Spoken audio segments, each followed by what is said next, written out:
Yojin has been reborn back in time to 5 years ago.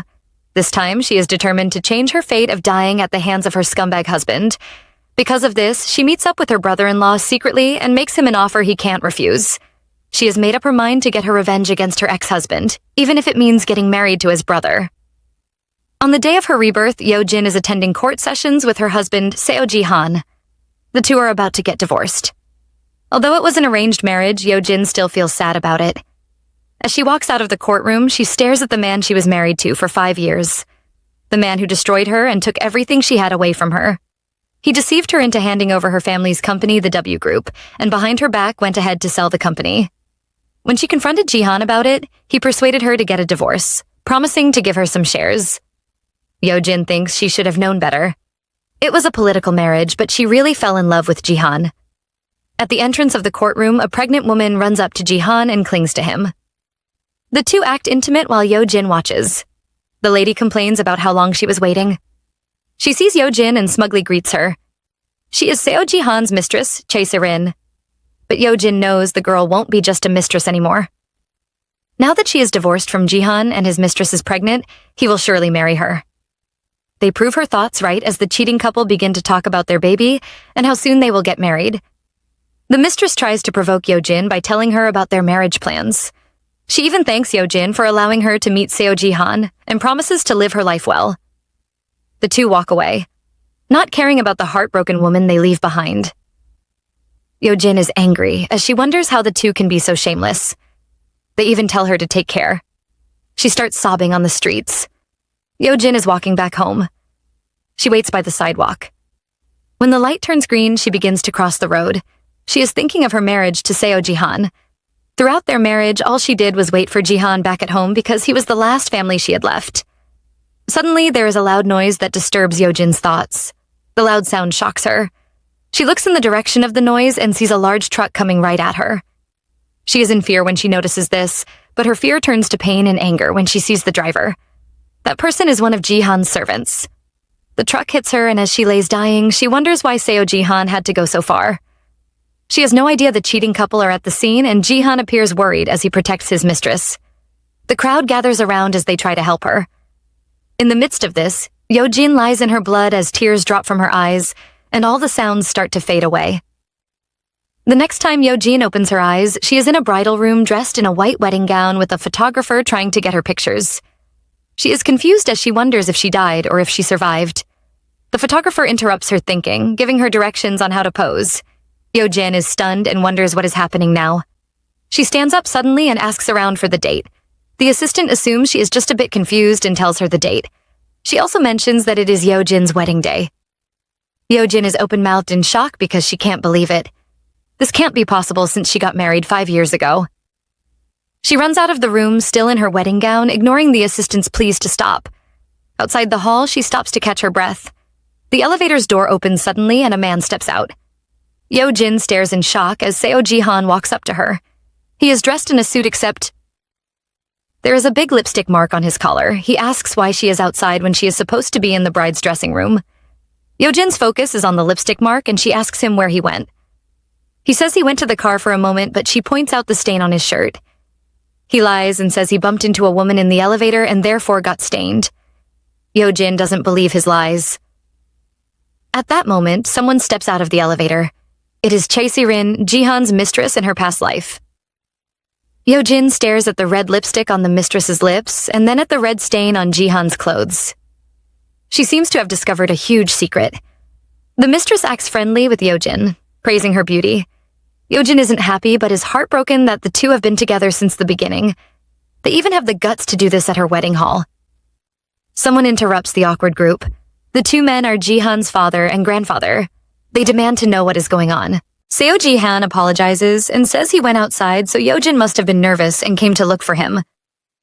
Yojin has made up her mind not to let him control her again, so she cuts him off and tells the elders something has come up. They are surprised and wonder what could be wrong. Seo Jin calls their names and informs them she will not be going through with this wedding. Everyone is in shock when they hear Yojin's statement.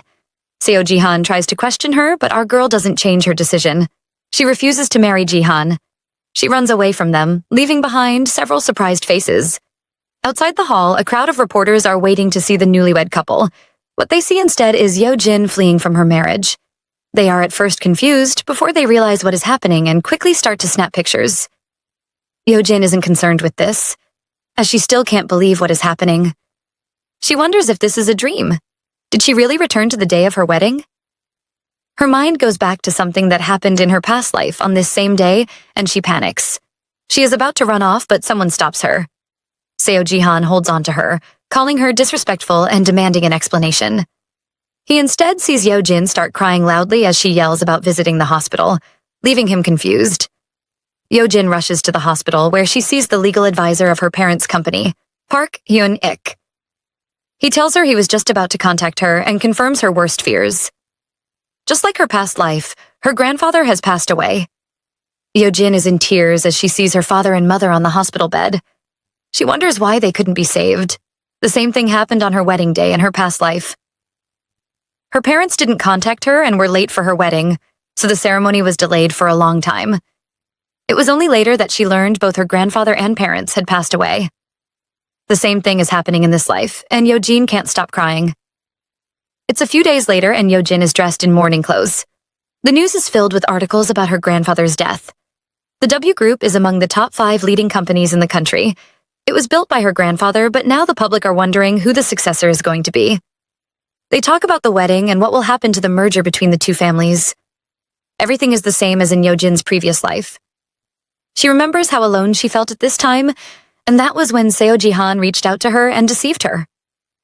He promised to take care of the company for her while she grieved. It is only now Yo-jin is realizing that everything was just a plan for Seo Ji-han. The merger of the W Group and Hojin Group only happened because Seo Ji-han, as the second son, wanted to use the power of the W Group to take over Hojin completely. Yo-jin mocks herself because Ji-han must have looked at her as a clueless fool. However, this time around things will be different.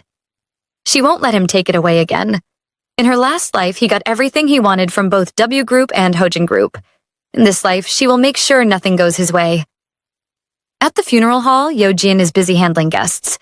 Hyun-ik feels sorry and wants to take over, but she insists on doing it herself. He tells her the shareholders have been informed, but he doesn't know what might be planned. Yo-jin remembers her last shareholders in her past life. Those men didn't take her seriously because she was a woman, too young and untrained. Therefore, the merger was decided by Seo Ji-han. She won't let this happen in this life and asks her uncle to delay the shareholders while also investigating Seo Ji-han's life. Her uncle is surprised that she would want to investigate her husband. Yo-jin informs him she won't be marrying Ji-han and will be calling off the engagement. Still at the funeral room, Yo-jin is feeling unhappy. The reason is because her scumbag fiancé is beside her greeting the guests. He shares a good conversation with Kim Young-min, the vice chairman of W Group. The two claim to only have met a few times, but Yo-jin knows this is a lie. The vice chairman is already working for Seo Ji-han. In her past life, he helped Hojin merge with W Group. Yo-jin is disgusted when he keeps denying no Young-min and asks him for a chat outside. Outside, she tells Ji-han to leave, but he refuses to and calls himself part of the family so he can't leave. Yo-jin reminds him they never had a wedding, so there is no way they would ever be a married couple. Seo Ji-han tries to manipulate her into thinking she is just being upset. He promises her grandfather and father are watching over her, so it wouldn't be okay for him to leave. He tells her they can hold the wedding another day, but she needs him right now. The formalities don't matter. Looking down at her, he promises to do better. As the two are talking, Seo Ji-han receives a call. When he sees the number calling him, he gets a weird look on his face. Yo-jin is watching him and wonders why he looks so anxious. She finally realizes when she sees his face that it should be a call from his mistress. That is why he doesn't want her to hear it. She is not surprised as he did the same thing during the funeral procession. He answered a call and left and only came back to the funeral hall way later. She tells him to answer the call, and while he speaks, she looks at him. She guesses that the caller should be Chae Se-rin, the mistress. The call ends and Yo-jin wants to know who was calling. Seo Ji-han lies to her, telling her it was a call from the company and something urgent came up. He promises to be back soon. Yo-jin is disappointed, but mostly at herself. In her past life, she believed this lie and thought he was worried about her. Meanwhile, he just didn't want to get caught cheating. As she walks away, she tells him not to come back. In her mind, she wants him to stay by Chae Se-rin's side forever. Seo Ji-han is unaware of her thoughts and keeps yelling about coming back and asking her to wait for him. His words just make Yo-jin laugh scornfully. Yo-jin is sitting before her grandfather's picture and apologizing. Even after returning and being reborn, she couldn't protect her family. She is now alone once again. Sitting by a corner, she cries herself to sleep.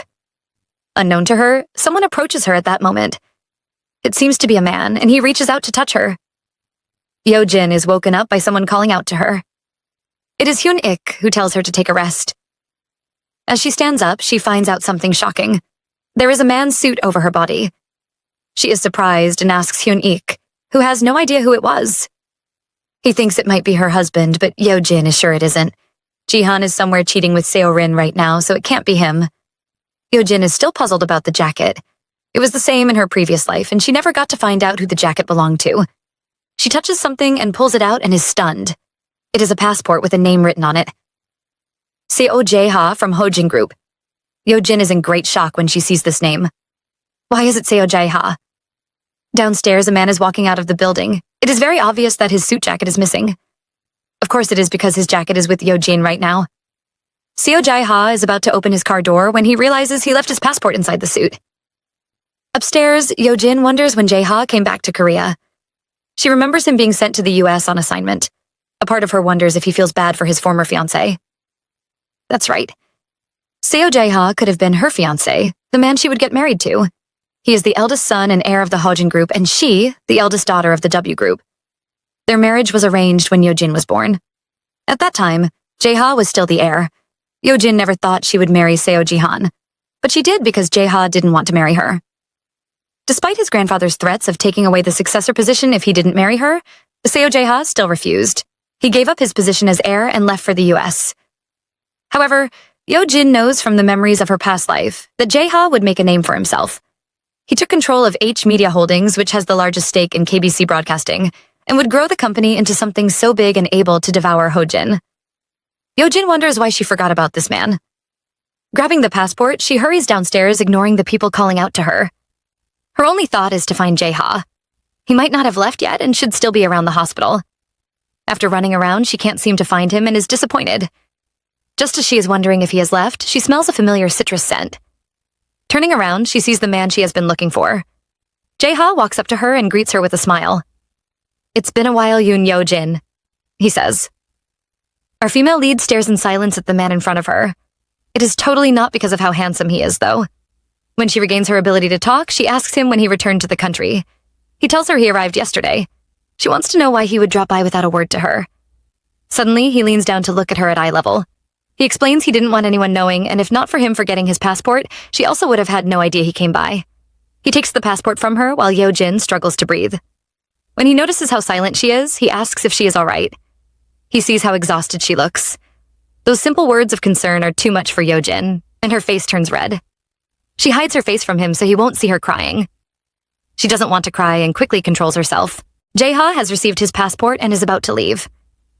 Before he goes, he reminds Yo-jin not to trust Ji-han too much. Yo-jin wasn't expecting to hear such words and was stunned. He doesn't say anything more, and instead calls her sister-in-law and bids his goodbye to her. Yo-jin is still standing in the large hall looking at him when she receives a text. It seems the shareholders can no longer control themselves, especially Vice President Young-min, who has started to make some moves. Yo-jin panics as she remembers this troublesome set of people. She has to stop them, but has no idea how. She turns towards her only source of help, the man who just walked away from her. She yells his name loudly. He hasn't gone too far and stops when he hears her voice. Yo-jin feels like this is an opportunity the heavens have given her. In her past life, she never met Jae-ha, but in this life she did. This could be her chance to change her fate. She invites him to a private meeting. It is evening and the funeral is over. Yo-jin and Hyun-ik are the only two left. He advises her to rest and she thanks him for his company. Just as the two are talking, a giant red flag comes running and shouting in their direction. Sorry, that is just Seo Ji-han, the cheating fiancé. He is back from his tryst with his mistress and keeps apologizing to Yo-jin for abandoning her. He even hugs her. Yo-jin isn't pleased, however, because all she can smell is Chae-serin's perfume on him. She pushes him away. She tells him everything is fine and starts to walk away. Hyun-ik stops her and reminds her of the shareholders' meeting. He wants her to make a decision because he thinks the shareholders want to manipulate her. Now that her parents are very sick, they plan to rush the meeting so they can control her at will. Hyun-ik is concerned for her. but he doesn't know the real danger is the man behind him. Seo Ji-han offers to go to the meeting in her place. He says she will soon become his wife, and they are therefore one family. And so, the W group issues are his concern. Yeo-jin doesn't let him finish his rubbish and refuses. She informs Hyun-ik that she will be attending the meeting herself. The two men try to persuade her to change her mind, especially Ji-han. He even tells her she won't understand anything if she attends the meeting. The nerve of him. Thankfully, Yeo-jin doesn't fall for his bullshit and instead glares at him. She reminds him she is the heir. Seeing that she isn't easily controlled, he starts to threaten her. He tells her those men have been in business for years while she is just a woman who knows nothing. If she is smart, she should know she has no other options besides him. Yeo-jin smirks and says he is right. He does indeed deserve to be in the shareholders' meeting. Seo Ji-han instantly changes from being mean to being sweet and loving. He praises her decision and even has the mind to ask her if she trusts him. Our female lead plays along and assures him she trusts him. It's another beautiful day, and our female lead thinks so too.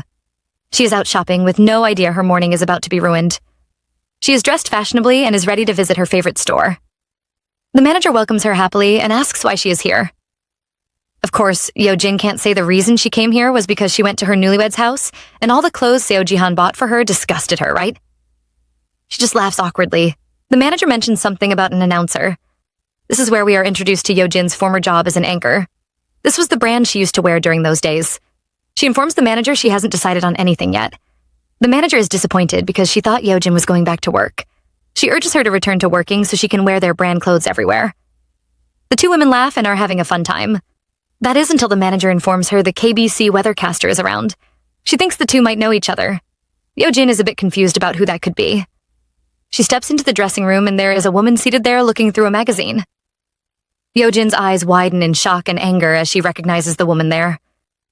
It is none other than the forever mistress, Chai Se-rin. The manager has no idea that this isn't a friendly reunion between two friends, but more of enemies meeting. She is telling Yeo-jin that Se-rin has been made an anchor. This is shocking news to Yeo-jin. She ignores the manager talking about their products in the background. Her mind is filled with thought because she knows how hard it is to level up in KBC, especially to go from a caster to an anchor. This can only happen if they have a string backing. At that thought, Yeo-jin feels some disgust, because she knows exactly who Se-rin's backing is. Our female lead isn't one to back down and approaches Se-rin. The mistress immediately acts familiar and hugs Yeo-jin happily. The manager is relieved that the two women do know each other. Yeo-jin says Se-rin is her close junior. As they talk, Yeo-jin spots a bank card on the table. Seeing Yeo-jin pick up the card, Se-rin immediately looks scared. Yeo-jin examines the card. It is a black card which only the department VIPs can use. She asks Se-rin how she got it, but the other lady can't answer. Yeo-jin turns the back and sees the name on the card. It is Seo Ji-han's. Her fiancé has given his card to his mistress to use. Yeo-jin asks Se-rin why her fiancé's card is with her. She still can't answer. Yeo-jin isn't happy because this means that in her previous life, Seo Ji-han also gave his mistress his card before their wedding. Of course, since our girl isn't happy, the mistress shouldn't be happy too. She puts on a show and starts acting sweetly, saying she told Ji-han not to do such things.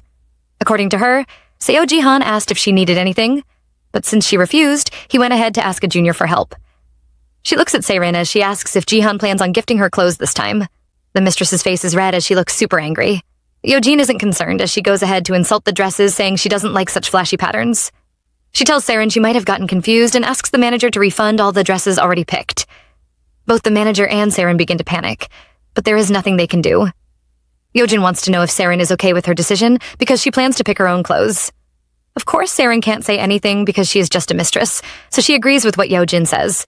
Our Yeo-jin is pleased with her little revenge, but she is still not done. She asks Se-rin about her position as an anchor.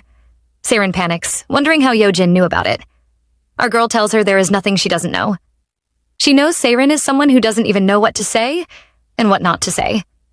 Such a person cannot become an anchor except she has a backer, and unfortunately for her, Seo Ji-han just had to be her backer. Yeo-jin vows to take back that position. She promises to see Se-rin again, leaving the mistress scared. She quickly runs out of the room, leaving Yeo-jin to glare at her back. It's time for lunch, and our girl's day is about to become better because she is having lunch with someone special. It's Seo Jae-ha. He smiles as he welcomes her to their quiet and private meeting. Yeo-jin isn't here to joke around and directly asks Jae-ha if he plans to return to the US. He jokingly asks if she would go back with him. His jokes leave her stunned. He stops joking and becomes serious as he tells her he is not her husband. He wants to know why they are having this meeting. Why does his soon-to-be sister-in-law want to see him privately? Yojin isn't as calm as she looks. Inside, she is trying her best not to stammer. She tells him she didn't come here as his sister-in-law, but as the daughter of the W group. Yojin remembers that in her previous life, just the night before her divorce with Seo Ji-han, she received a phone call from Seo Jae-ha. He asked to meet up after the divorce trial. Yojin is sure it must have been something important. However, this time around, she has decided to act first. Just as she needs him now, Jae-ha will need her in the future. She is sure he won't be able to refuse her proposal. Yojin asks him to marry her. However, she knows he doesn't like marriage. For her, this is a gamble, but she has already lost everything in her past life, including her life, so taking this level of risk is worth it. She lets Jae-ha know she needs him urgently. She needs someone who can manage her family company and is ready to make him the CEO of the company. The words seem to repeat in Seo Jae-ha's head as he stares at Yojin in surprise. Back at the private meeting between our two leads, Jae-ha, after hearing the words Yojin says to him, starts laughing. She is surprised by his reaction, so he asks her if she really thought he would accept her offer. He is the eldest son of the Hojin family. Yojin isn't discouraged and calmly tells him he will accept her offer. He wants to know why she thinks like that. Yojin reveals what he thought was a well-kept secret, that he is the CEO of the KBC Broadcasting Company. Everyone thinks that the eldest son of the Hojin was removed of his heir title and sent to the US on exile. This isn't true, however. Jae-ha demands to know how she got this information. She tells him Hojin Group is the largest shareholder of KBC. His grandfather, Chairman Seo Mujin, wouldn't strip his eldest grandson from his position of heir without any reason. In her previous life, Seo Jae-ha became independent from Hojin. He reorganized the holding company he is currently managing into H Media Holdings and returned to the country in triumph because his company was listed. The only people aware of this secret are his grandfather, the chairman, and a few close associates in the head office. However, due to her rebirth, Yojin is now one of the people to know. She promises to give him bigger wings than Hojin ever did. She even plans to invest in all his projects. Most importantly, she knows he has a desire to destroy Hojin. She never knew in the past, but now due to her rebirth, she can tell that Jae-ha has a twisted hatred for the Hojin group. He plans to swallow the company. Yojin tells him she can make his plans quicker and stretches her hand for a handshake. In her mind, she is begging for him to agree and take her hand. Jae-ha has arrived home and is taking off his clothes. Not really, he is just pulling his tie and taking off his jacket. He drops the file he is holding on the table and falls on the sofa. His mind is filled with Yojin and her proposal for marriage. He smiles as he remembers this. He always thought she was just a delicately raised flower, but it seems she also has her thorns. He picks up the envelope, which is filled with pictures of Seo Ji-han and his mistress. He recalls Yojin's reaction when she saw these pictures. She calmly told him she is aware her fiancé is having an affair. He calls his secretary. Secretary Han wants to know if he negotiated with Yojin, but he tells him she already knew about Ji-han having an affair. Secretary Han doesn't believe it and wonders how she knew. Jae-ha says he is wondering the same thing so much that it is driving him crazy. He asks his secretary to find out if there is any news about him being the head of the KBC Holdings leaking outside. The next day, we see our female lead dressed in a stylish suit and walking into a company. For her, it has been 4 years since she entered this place. After marrying Ji-han, she quit her job as an announcer after taking a 4-year leave. She lost all motivation after losing her family. However, now it is different. She enters the director's office, and the two greet each other with huge smiles on their faces. The director is happy to see her, and a bit stressed that she came all the way here. Yojin tells him not to worry about it, as she feels it is nice being able to come back here once again. The director jokingly says his wife keeps complaining about not seeing her. After the jokes, the two get serious. Yojin tells him the purpose of her visit. She wants to work again. The director tells her they need a reporter for a newly reorganized program and thinks it would suit her image. Seeing that she doesn't respond, he asks her if she really thinks she could get her news anchor position back. When she agrees, he tells her there is no vacancy for announcers. Yojin isn't fooled and tells him she knows announcer Jong is retiring soon. The director is shocked that she knows this, but tells her the position is unavailable. Yojin knows this means there is already a designated successor. She wonders if it is Chae Seirin. Seeing how uncomfortable the director is, she can tell that it is a decision made by the higher-ups. If she wants to get reinstated as an anchor, she will need a powerful supporter. Someone whose influence will match Seo Ji-han's. And she already knows who that person will be. Just as she is thinking, the door opens and someone walks it. It is the red flag cheating fiancé, Seo Ji-han. He greets the director with a smile while Yojin looks confused, wondering why he is here. Looking at her fiancé, Yeojin wonders if he came all the way here because of his mistress, Chae-serin. In her heart, she labels him a crazy guy. Jihan is telling the director he was just passing by and decided to stop for a moment. So believable. He says he had no idea Yeojin was here. Turning to her, he demands to know why she's here, and she asks him the same question. He doesn't reply because his attention is stolen by some files he sees on the table. He picks it up and wants to know what it is. The director says they are talents from the programming department. It just so happens that Chae-serin's file is among these. The director asks if Seo Jihan is familiar with Serin, as Yeojin and Serin are close. It seems the director doesn't know that Serin is the nominee they have chosen. Jihan doesn't hesitate to praise his mistress and doesn't even care that his fiancé is sitting right there. Yeojin can see how excited he is about Serin, and she wonders how much more he plans to humiliate her by coming here and doing this. The director informs Jihan of Yeojin's plan to resume work. He isn't pleased and says she's going to be his wife, so she can't be an anchor. He pretends to be doing this for her good and tells the director being an anchor might look good, but there are many negative comments. It is a position with a lot of rumors and troubles. The director rushes to agree with him. Jihan holds Yeojin as he says he doesn't want her to do such a hard job and wants her to just stay under his shadow for a long time. The director praises him for being a good husband and he laughs. He says Yeojin tends to overdo her work since she has so much passion for it. The director agrees with him, but Jihan isn't letting her work. He says what is impossible is impossible. He tells the director to stop her if she tries to overdo it in the future. The director is nervous but has no choice but to agree with his boss.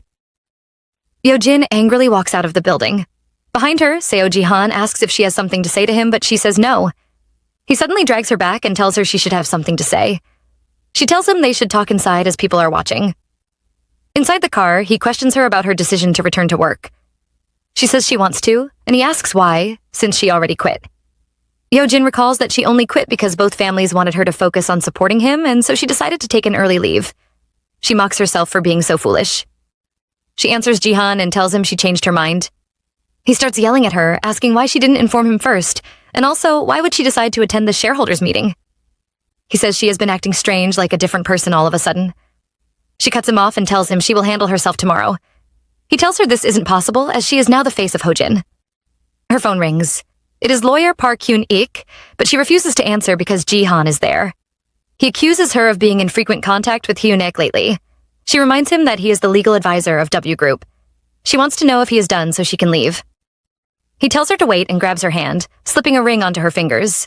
He tells her most brides get anxious before the wedding, and considering what she has been through, she must be more anxious.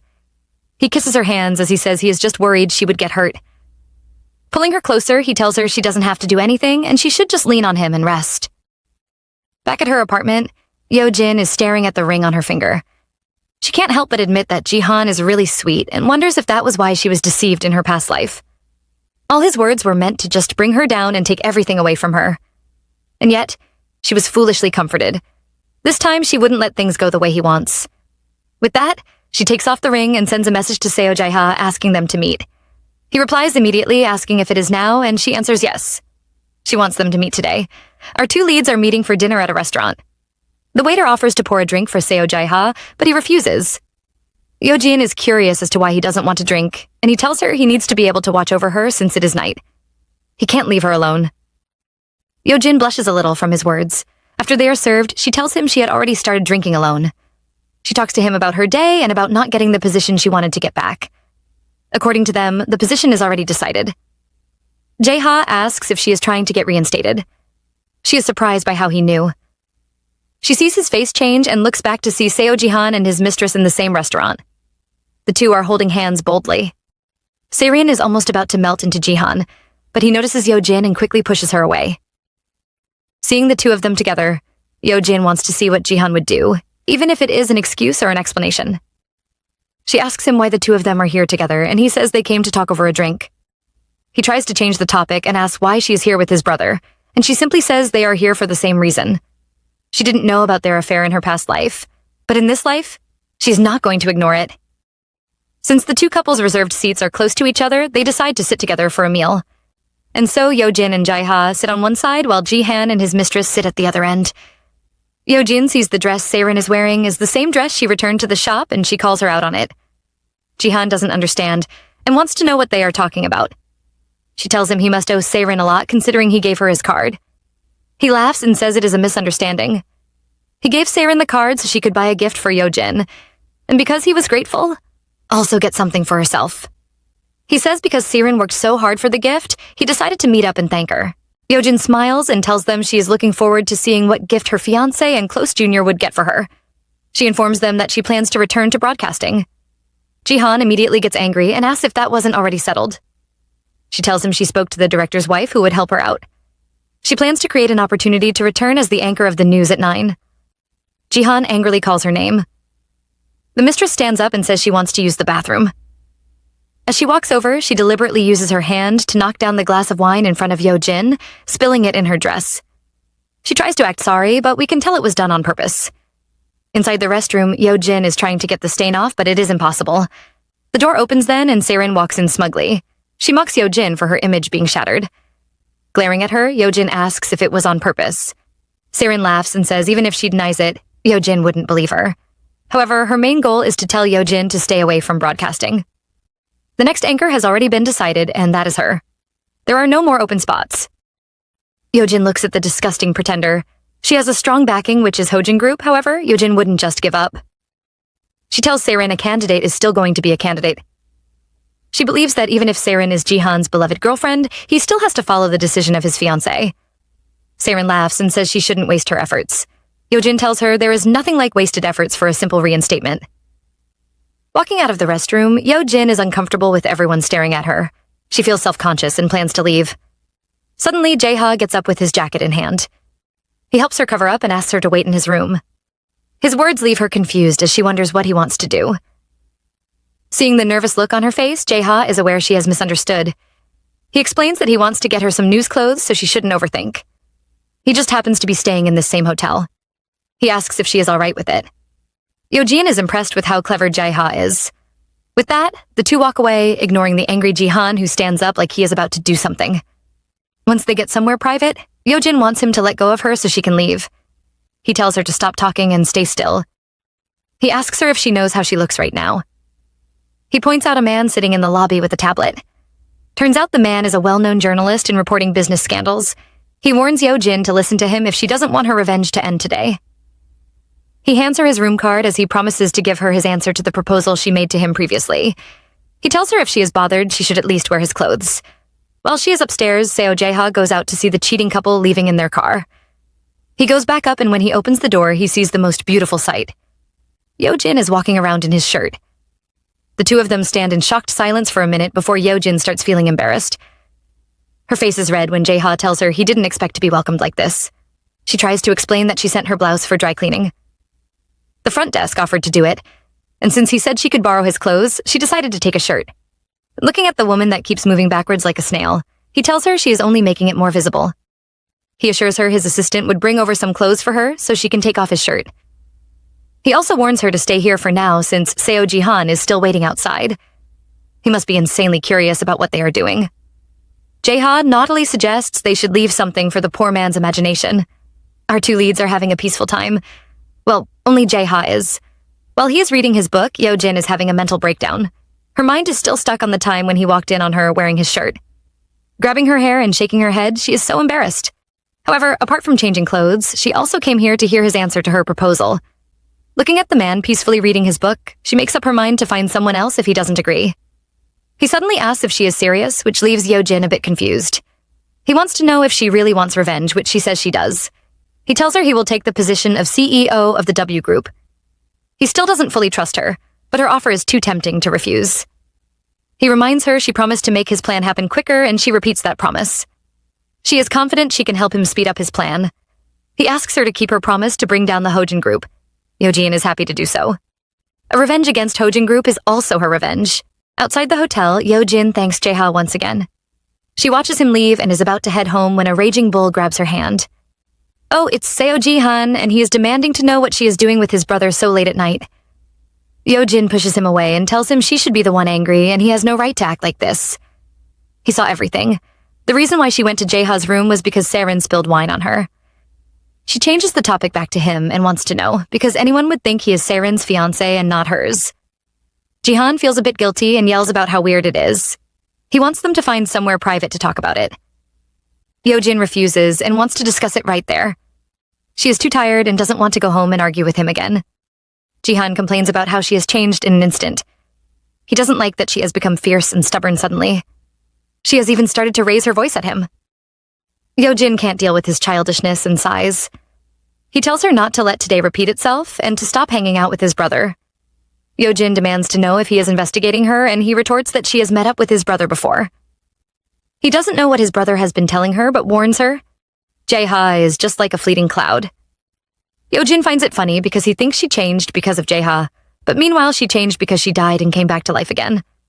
He hands her an envelope. When she demands to know what it is, he tells her it is a marriage registration form. He starts to threaten her, telling her situation isn't good, and she is already 29. She isn't young anymore and should know that as the sole heir of a group without a proper successor, none of the shareholders will listen to her. She might have received a considerable amount of shares, but the only way out of it is to marry him so she can secure her situation. He tells her to stop thinking foolishly and to sign the marriage consent form. Looking at him, Yeojin can't help but feel sorry for her past self. She was so foolish that in her past life, she might have caved and signed under pressure because being alone was unbearably lonely. She would have run straight into Seo Ji-han's arms. But now she isn't the young Yoon Yeojin anymore. She stares at him and asks if he is trying to threaten her. He fakes an apology and says it wasn't a threat but pure concern for his fiancée. He tells her if they get married, all her problems will be solved. Both the succession issue, the shareholders' meeting, she can leave it all to him. Looking at the proud man in front of her, Yeojin stuffs the paper into her bag. She agrees with him that marriage is the surest way. She tells him she also wants her husband to be the one to manage her company. Once he has gotten the answer he wants, he lets her go and tells her she made the right decision. Yeojin glares at him as he happily leaves her presence. Back at her apartment, she stares at the marriage registration form in front of her. Her phone rings and it is messages from her investigator. There are loads of pictures showing Seo Ji-han and his mistress having an affair out in public. It is that same day. She smiles sadly because it seems the marriage is not going to be between them but him and his mistress. The next morning, Yeojin is back at her broadcasting company. She goes to greet the director who welcomes her back on her reinstatement. The two sit down to have a conversation. He offers her a document. Yeojin goes through the document and is surprised to see it as an audition for the anchor position. The director explains that normally there would be a screening process through which the anchor position would be selected, but this time around an unofficial interview was planned. Yeojin is upset as she knows this was for Chae-serin. The director has good news to give her, however, as he tells her the interview has been changed back to a public audition like before, so he recommended her. The director wants to know if his help was sufficient. Yeojin thanks him and assures him his help was sufficient. She is curious to know why the audition was changed back to public, though. The director says it is because the anchor is the face of the news and people would complain if they didn't do it. Yeojin doesn't believe this excuse as she knows that the higher-ups must have a good reason for changing their decisions. The director praises her for being sharp as always. She wants him to tell her, but he tells her not to worry and promises her she will find out later. The two have arrived at their destination. He asks her if she feels different coming back here after a year and congratulates her. The two enter into the room and the director introduces her to the team as the newest addition. She is returning to the radio news team. All the team members know her and everyone is happy to see her. They all welcome her happily. Some people, though, are talking about Serin and Yeojin being close. They wonder where Serin is and she appears at that moment. Everyone is happy to see the two reunite. Yeojin greets Serin happily, but the other woman isn't happy to see her. Yeojin teases her, reminding her about her promise to see her soon. Over the radio, a voice is reading the weather report. Seo Jae-ha is in his car listening to it, and he can tell at once that it is Yeojin. Inside the studio, her friends are concerned about her being on the radio team and ask why she isn't on the TV programs. Yeojin tells them it is the same for her, and she finds both just as fulfilling. Her colleagues think it is a waste, though. Yeojin is done with work for the day and is thinking about visiting her parents in the hospital. On her way out of the office, she is stopped by someone. Serin isn't pleased to see Yeojin and mockingly congratulates her on her reinstatement. She mocks her for coming in as part of the radio team instead of as a news anchor. She asks Yeojin why she didn't tell her and suggests she could have helped. She pretends to be impressed with Yeojin's background, though. At least she got reinstated after being gone for a long time. Serin doesn't get the reaction she was expecting as Yeojin just laughs. She demands to know what is funny, but our female lead just tells her to go prepare for her evening broadcast. It should be the perfect time for her to be writing her script. Just in time, Chairman Seo Mujin calls. Yeojin takes the call and starts chatting with the old man. He is deeply worried about her and how she is holding up. She assures him she is fine. He congratulates her for being reinstated and has no problem with this. When Seren hears this, she begins to feel afraid. Yojin promises to come visit the old man and ends the call. She teasingly apologizes to Seren, telling her she got a call from her in-laws. She rubs it in Seren's face that the old man called to check on her and invited her for a meal. Staring at Seren, she tells her she didn't even think to use her background. She wonders what would happen if she should call the chairman and ask him for a favor. She walks away, leaving the angry and frightened Seren behind. Outside, Yojin wonders what is wrong with Seren. Why did she provoke her if she can't handle it? As she steps out, she finds a handsome man waiting for her. Seo Jae-ha stops her and wants to know if she is leaving work already. He has been waiting and wants to invite her for a meal. Yojin is a bit reluctant as she already has somewhere she wants to go to. Jae-ha is disappointed and wonders if she has an engagement. She tells him it's not an appointment, but instead, she is going to visit her parents in the hospital. She has no idea that Seren is upstairs watching the two of them and glaring at them maliciously. Yoon Yo-jin is at the hospital with the doctor in charge of her parents. He has no good news for her and informs her there have not been any improvements. They still have not regained consciousness. Yo-jin is worried and wants to know if there is no way to help them. The doctor tells her they have already done the best they could, so she should prepare herself mentally. On the drive home, Seo Jae-ha notices how heartbroken she is. He drops her off at home and wants to know if she will be fine. She thanks him and promises him she is okay. She teases him, wondering if that was the reason why he came today. He says he will tell her later, but she wants to know what is going on now. In his mind, he complains about how stubborn she is. Outside, he says he has something to ask her. His question is if she knows Intek. When she hears this, Yo-jin starts panicking. She wants to know if it is the construction company he is talking about, and he says yes. He wanted to ask because he thought she might know it, and indeed she does. Yo-jin starts trembling, and she scolds herself for forgetting something so important. In her past life, Jihan recklessly invested in this construction machinery abroad in order to secure his position as heir. He made $1 trillion investment into the company, but unfortunately, after a brief period of success, the company became a failure. The terrible financial structure eventually brought the whole Hojin group down. Yo-jin doesn't want him to know she is aware of this, and so bids Jae-ha goodbye and promises to contact him later. He watches her leave with a contemplating look. At the Hojin group, Seo Jihan is having a meeting with his father and vice chairman of Hojin, Seo Min-guk. His father wants to know if Jihan has met with young Min. He says he has, and they have made a plan in which after 3 years they will merge with the W group. Min-guk is not satisfied and asks why they can't merge now. He doesn't want to wait. Jihan tells his father it isn't that simple, as there are shareholders on Chairman Yoon's side who oppose it. To also make it legitimate, Kim Young-min also needs 3 years on his side. He instead promises to give them an advance on the capital. The three have made their plan and want to transfer Yojin's shares to Jihan immediately after the marriage. They plan to invest in Intek with W Group capital. Min-guk is happy with this plan and wants to know when the shareholders' meeting will be. Yojin is still feeling restless after hearing about Intek from Seo Jae-ha. Intek is the key. In her past life, after Seo Jihan invested in the company, it almost toppled the whole Hojin group. In this life, if Jihan can still acquire the Intek company, the whole Hojin group will surely collapse, depending on how they play it. Now that she knows about it, the trigger could be pulled even faster. Yo-jin is happy because it seems like she has finally grasped the clue to this revenge. Her thoughts are interrupted by someone asking her if she is going to apply for something. She is a bit confused by this question, and they tell her there is an announcement on the bulletin board. She is still confused, so her senior explains to her that it is an audition to select the main anchor for the 9 o'clock news. Yo-jin finally knows why there was a commotion and says she hasn't seen it. On the other side, Seren's friends are asking her if she is going to apply. She says she is going to give it a try since it is such a good opportunity. Yoon Yo-jin is having a little mental breakdown as she is still being nagged by her senior. He wants her to give it a try and apply. He tells her he is most comfortable working with her and even praises himself as a senior in the sky who she should want to work with. Yo-jin hurriedly assures him she was going to apply even if he didn't say anything. The senior is proud of her. Seren and her friends, however, are not, and glare at Yo-jin angrily. Seren walks over to Yo-jin as she asks if she really wants to apply for the audition. Yo-jin says she does and wants to know what the problem is. She is sure the girls have been talking behind her back. Seren tells Yo-jin she has been gone for so long. It hasn't been long since she returned to the radio department, so how can she participate in such an audition? Our female lead points out that it says any announcer can participate and asks the girls if they did not notice it. She laughs and tells Seren it would be nice for the two of them to work together on the news again. Seren isn't happy and walks off angrily, but Yo-jin can't be bothered with her because her senior just informs her the news schedule has changed. He wants to know if she has a day off the next day, and she says yes. He finds it strange because she usually doesn't take time off when there's a broadcast. She solemnly tells him she has a personal matter to take care of.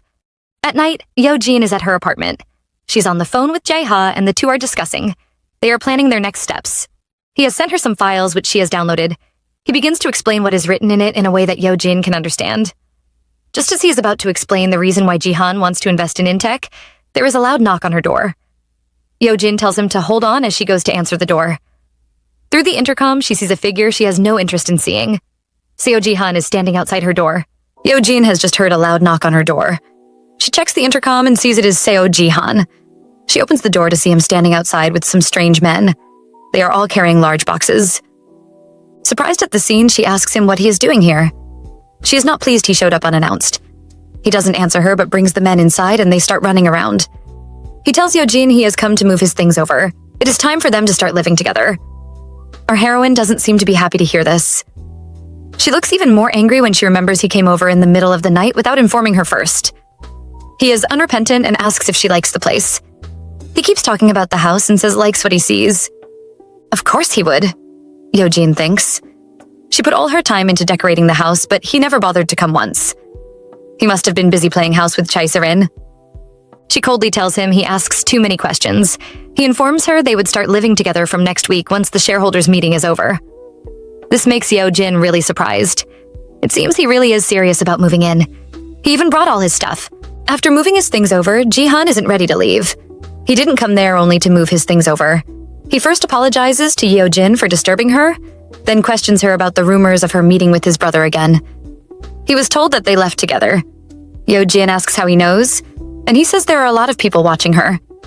Yeojin is sure it is Chae-serin that told him. Jihan calls her desperate for trying to hold on to her job. He is not happy she got reinstated, but there is nothing he can do. He then orders her not to keep any secrets for him from now on. Of course, our female lead is not having that. She has to make this scum fiancé feel guilty, and so she starts acting sad. She reminds Jihan her parents are still in the hospital. Yesterday, their coma got even worse overnight. Because it was her first day at work, she was too tired to go to the hospital. It was Jae-ha who gave her a ride and took her there. She then accuses Jihan of being unconcerned. The first thing he can do when he finally comes home is not to care for her, but to question her. Seeing her crying so bad, Jihan is in a panic. He keeps apologizing and assures her he didn't come to fight with her. He says he cares, but his next question is to ask if she has filled out the marriage registration form. When she tells him no, he admits he expected it. Now isn't a good time to talk about it, he says, but still he goes on and tries to persuade her to sign it. He says they can't stay engaged forever as people are watching. He has even decided on when they should hold their wedding, and so tells Yeojin all she needs to do is sign. He threatens her with her parents, reminding her anything could happen to them. If she marries him now, he would be her only family then. Yeojin knows it isn't her he wants. It is her parents' company. And at the end of it all, he is still going to kill her just like he did in her past life. She still has to put on an act though and thanks him for being with her. She hugs him and complains about how scared she is of tomorrow. He promises to come pick her up so they can attend the shareholders meeting together, and she agrees. But can you expect much from someone like Jihan? The next day, the first thing he does is send a message to cancel their appointment. He will see her at the meeting. Yeojin isn't surprised. Instead, she replies to Seo Jae-ha's message wishing her good luck. It is finally time for her to do this. At the scene of the W Group's emergency shareholders meeting, Seo Jihan is there along with his father. Our heroine climbs the stage and introduces herself with a bow. The meeting has officially started.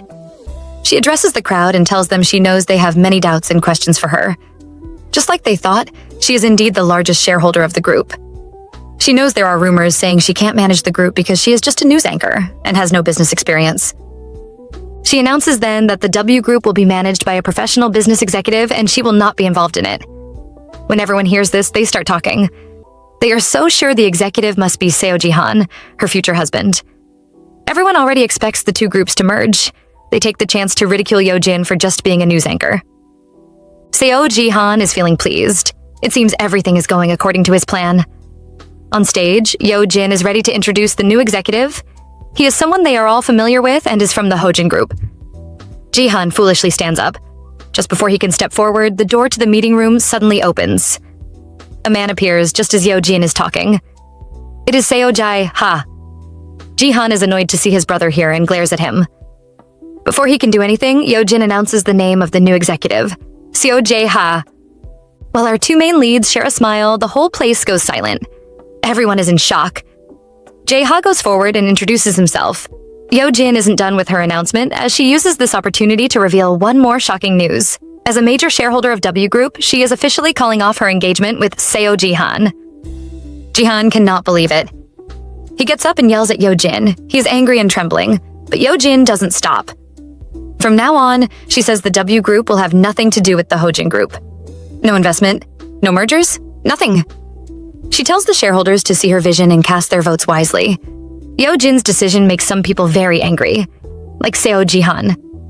However, it also makes some others like Seo Jae-ha happy. He can't stop staring at Yeojin with a smile on his face. It is time to go home. Yeojin is outside the building when someone comes to meet her, yelling at her for what she did. She ignores him and waits for Jae-ha so they can leave together. The yelling man can only watch as the two walk away. He can't stand it, so he comes over to separate them. It seems Yeojin didn't even notice him before, as she is surprised to see it is Seo Jihan. Jihan roughly grabs her hand, but our male lead immediately protects his lady and pushes Jihan away. With no choice, her ex-fiancé begs for a chance to speak to her. Jae-ha doesn't agree and tells him to leave. Of course, Jihan doesn't. He questions Yeojin about what she just did back at the meeting. He also yells at Seo Jae-ha to stay out of their business. Yeojin knows Jae-ha is protecting her. She assures him she is fine and wants to speak to Jihan for a while. Once he leaves, she coldly tells Jihan to say what he wants. He isn't happy to do it in public, but can't hold it in any longer. He asks Yeojin if she really knows what she just did. What makes him the most angry is her choosing his brother. He maliciously asks if she wants to start sleeping around with his brother after she abandoned him. Before he can continue his rubbish talk, our heroine reminds him of what he did. Did he really think she wouldn't find out about him and Chae Si-rin? Did he think she wouldn't notice? She throws a bunch of his pictures with his mistress at his scumbag face. She lets him know she wasn't born yesterday and has been aware. The two have been together even before their wedding and up till now. She yells at him for living a double life. Jihan's response? He can't defend himself and says he was just distracted before the wedding. He wasn't planning to start something serious with Chae Si-rin. They only met a few times. He becomes mean and asks Yeojin what she can accomplish on her own. Is she planning to survive off her measly TV gigs, or is she planning to become a leech and stick to his brother? Yeojin coldly tells him he is also the same. Nothing he has is truly his own. She reminds him that without W Group backing, he wouldn't even be able to keep his title of heir. She tells him he can never find another woman like her to replace her position in his life. However, she can easily find someone else to replace his position in her life. She leaves Jihan while he starts begging miserably behind her. He calls Chae Si-rin a mistake and tells Yeojin they shouldn't break up because of this. He keeps begging her to turn a blind eye and forgive him. Our heroine doesn't care and never turns back. Instead, she gets into Seo Jae-ha's car. Now it is Seo Jae-ha's turn to avenge his lady. He steps down and tells his brother to stop being pathetic. Jihan insists she is his fiancée and questions his brother on why he's doing this. Jae-ha kindly reminds him Yeojin just called off their engagement. Besides, even if she was his fiancée, it doesn't give Jihan the right to act like this. Jihan doesn't want to give up and keeps yelling for Yeojin to come down. He says he never agreed to their breakup. Jae-ha is surprised by his brother's determination and even applauds him. However, he tells Jihan to save his words for his lawyer. He drives away, leaving a frustrated and yelling Jihan behind. Yeojin has brought Jae-ha to her home. He is surprised to see all these boxes outside, and she informs him they are for Jihan. Our male lead is clearly not happy, especially when he sees her wedding picture with his younger brother. Yeojin offers to cook for him, but he teasingly asks her if she has anything. She is upset and reminds him this is a home where people live. However, she proves him right, because when she opens the fridge, all we see is bottles and bottles of drinks. Jae-ha comes to stand behind her, startling her a little. He points out the fridge is full of drinks, and Yeojin weakly replies that it is not completely empty. At least she still has a packet of instant noodles and eggs. Well, you tried, girl. Our two leads have settled down to their meal of instant noodles and egg. Seo Jae-ha isn't pleased to see her eating only this kind of food and asks where her helper is. It turns out it is just our heroine being picky.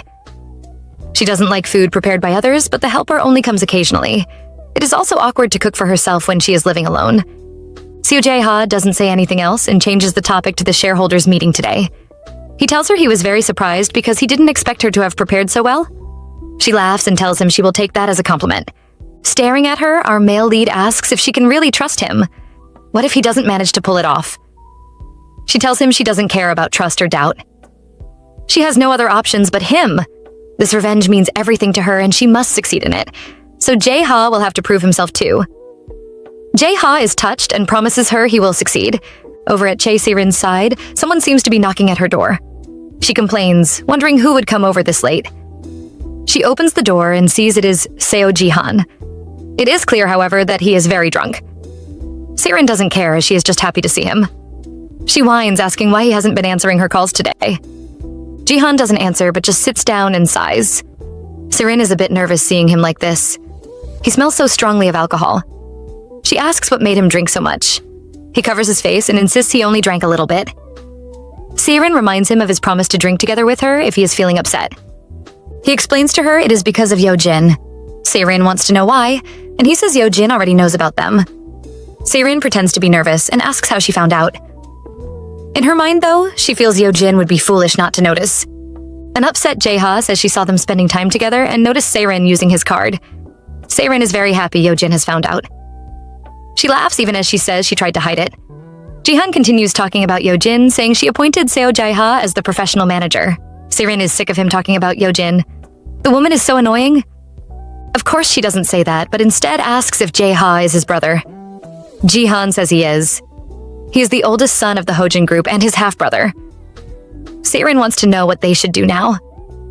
She insults Yo-jin for knowing about them and pretending not to be aware. She calls her creepy, not at all like the sister she knew. She keeps trying to spoil Yo-jin's image by talking about how she wasn't like this before and has since changed so much. She hugs Ji-han and complains about how unfair Yo-jin is, handing the management rights to his brother when she is still engaged to him. She should have given it to her future husband.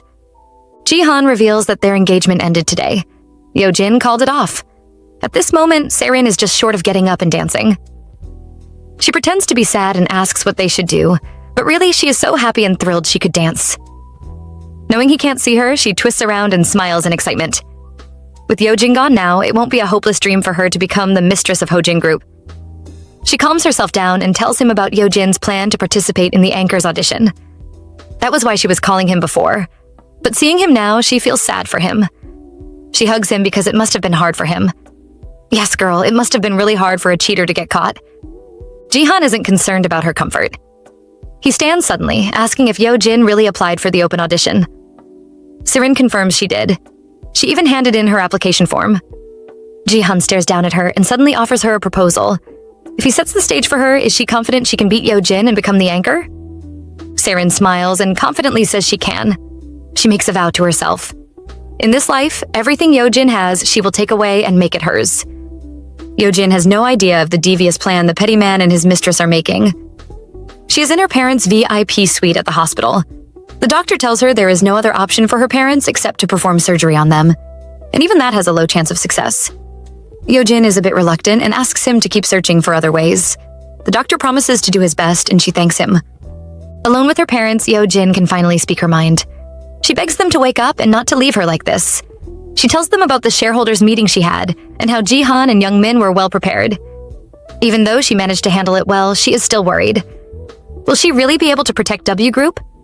Our female lead seems to have slept off and only wakes up when the nurse comes around. He says her time is up and she has to check out. She apologizes for dozing off but suddenly discovers something shocking. There is a blanket covering her. She wonders who would do something like this. Outside the VIP suite, the man responsible for that sweet act is walking away with his hands in his pocket. And who else can it be but our male lead, Seo Jae-ha? It is finally the time for the open audition for the news anchor. There are many ladies gathered around. One is talking to her friend and is worried about doing well in the audition. Her friend assures her she will since she worked hard preparing. The first girl mentions the rumors of it being pre-decided and wonders if it is true. The other girl says it surely can't be. The two ladies seem to be talking randomly, but they keep looking in one direction. And that is where our female lead is. Yo-jin pretends not to hear them and walks past. She can feel all the ladies glaring at her. She sighs. What hasn't she been through? This time around, she is even being ostracized. The person behind all this decides to show up at this time. Chae Si-rin comes around to confirm if Yo-jin really broke off the engagement with Ji-han. Yo-jin asks the younger woman if that is all she has to say. Chae-Serin seems to be proud as she advises Yo-Jin to leave by herself before she is disgraced. Yo-Jin seems to find this statement funny and laughs at Serin. This makes the other woman angry, and she demands to know what is so funny. Yo-Jin says it is nothing. She just remembered something. Just as Serin feels Yo-Jin has changed, Yo-Jin thinks the other woman has changed too. Serin used to be so afraid of her. Worried about her relationship with Jihan being exposed, she was always timid around Yo-Jin. Yo-Jin tells her she has changed, but these simple words make Serin even angrier. She mocks our girl for going from being the main anchor of the evening news to a radio show host. However, Yo-Jin isn't bothered by that. Serin continues trying to provoke her by saying Yo-Jin was pushed out. Yo-Jin doesn't argue and agrees with her. Chae-Serin advises her then to stop embarrassing herself by coming for auditions.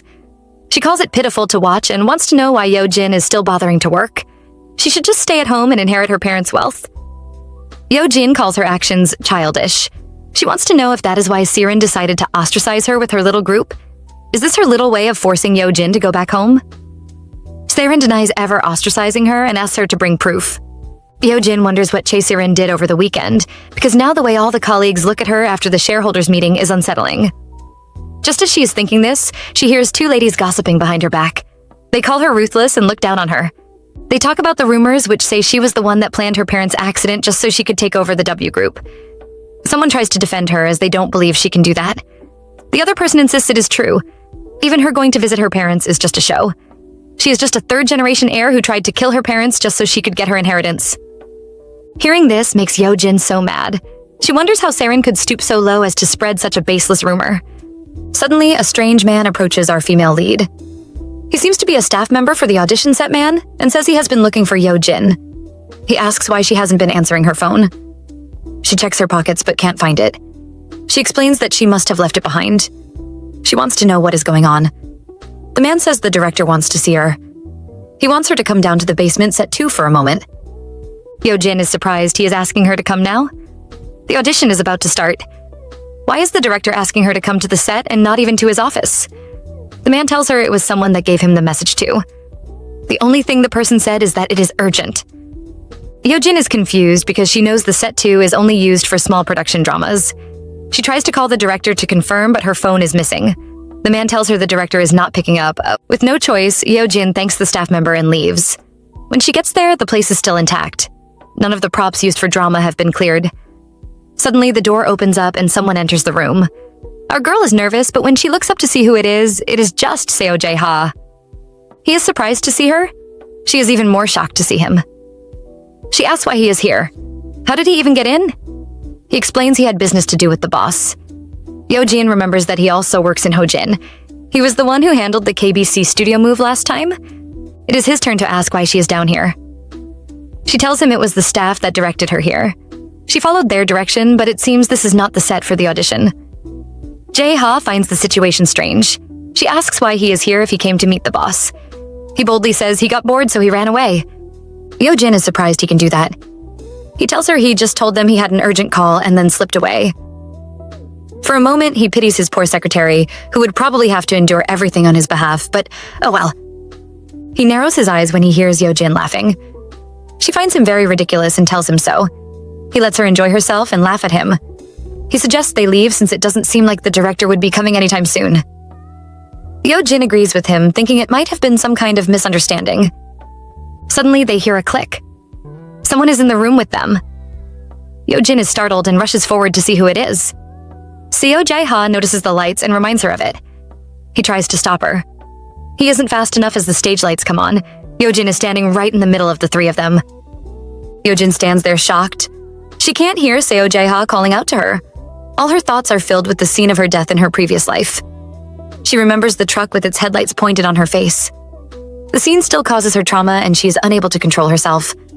She suddenly faints, leaving Jae-ha shouting her name in panic. Yo-Jin wakes up to someone calling her name forcefully. Her eyes open and she sees Seo Jae-ha above her. He is in a panic and tells her to get a hold on herself. She is confused as she can't remember what happened. He explains she briefly passed out after losing consciousness. He is still worried about her and asks if she is okay. She tells him her body still feels weak. He wants to know when she started having this condition. She explains to him it was just the lights. She felt it was too blinding and so she couldn't breathe. Seeing her about to panic again, he grabs her head and asks her to look into his eyes. He rubs her face and assures her she is not alone. He covers her eyes and tells her to start talking slow breaths. A few minutes later, the two are leaning against the wall. Yo-jin has her head on Jaeha's shoulder and his jacket is covering her. After a while, she raises her head. He inquires if she is feeling a bit better now, and she assures him she is. She notices her palm is injured and is surprised. He begs her to bear with it for now. He has already called his assistant Han to come over and pick her up. Yoon Yo-jin, however, is bothered about the audition. He wants to know if the audition is really that important to her, and she says it is. She rushes to stand, but she can't complete her sentence because she is still weak. He quickly gets up and holds her. He advises her to calm down for now and try taking deep breaths. She listens to him but smells something so surprising, that citrus scent she noticed before.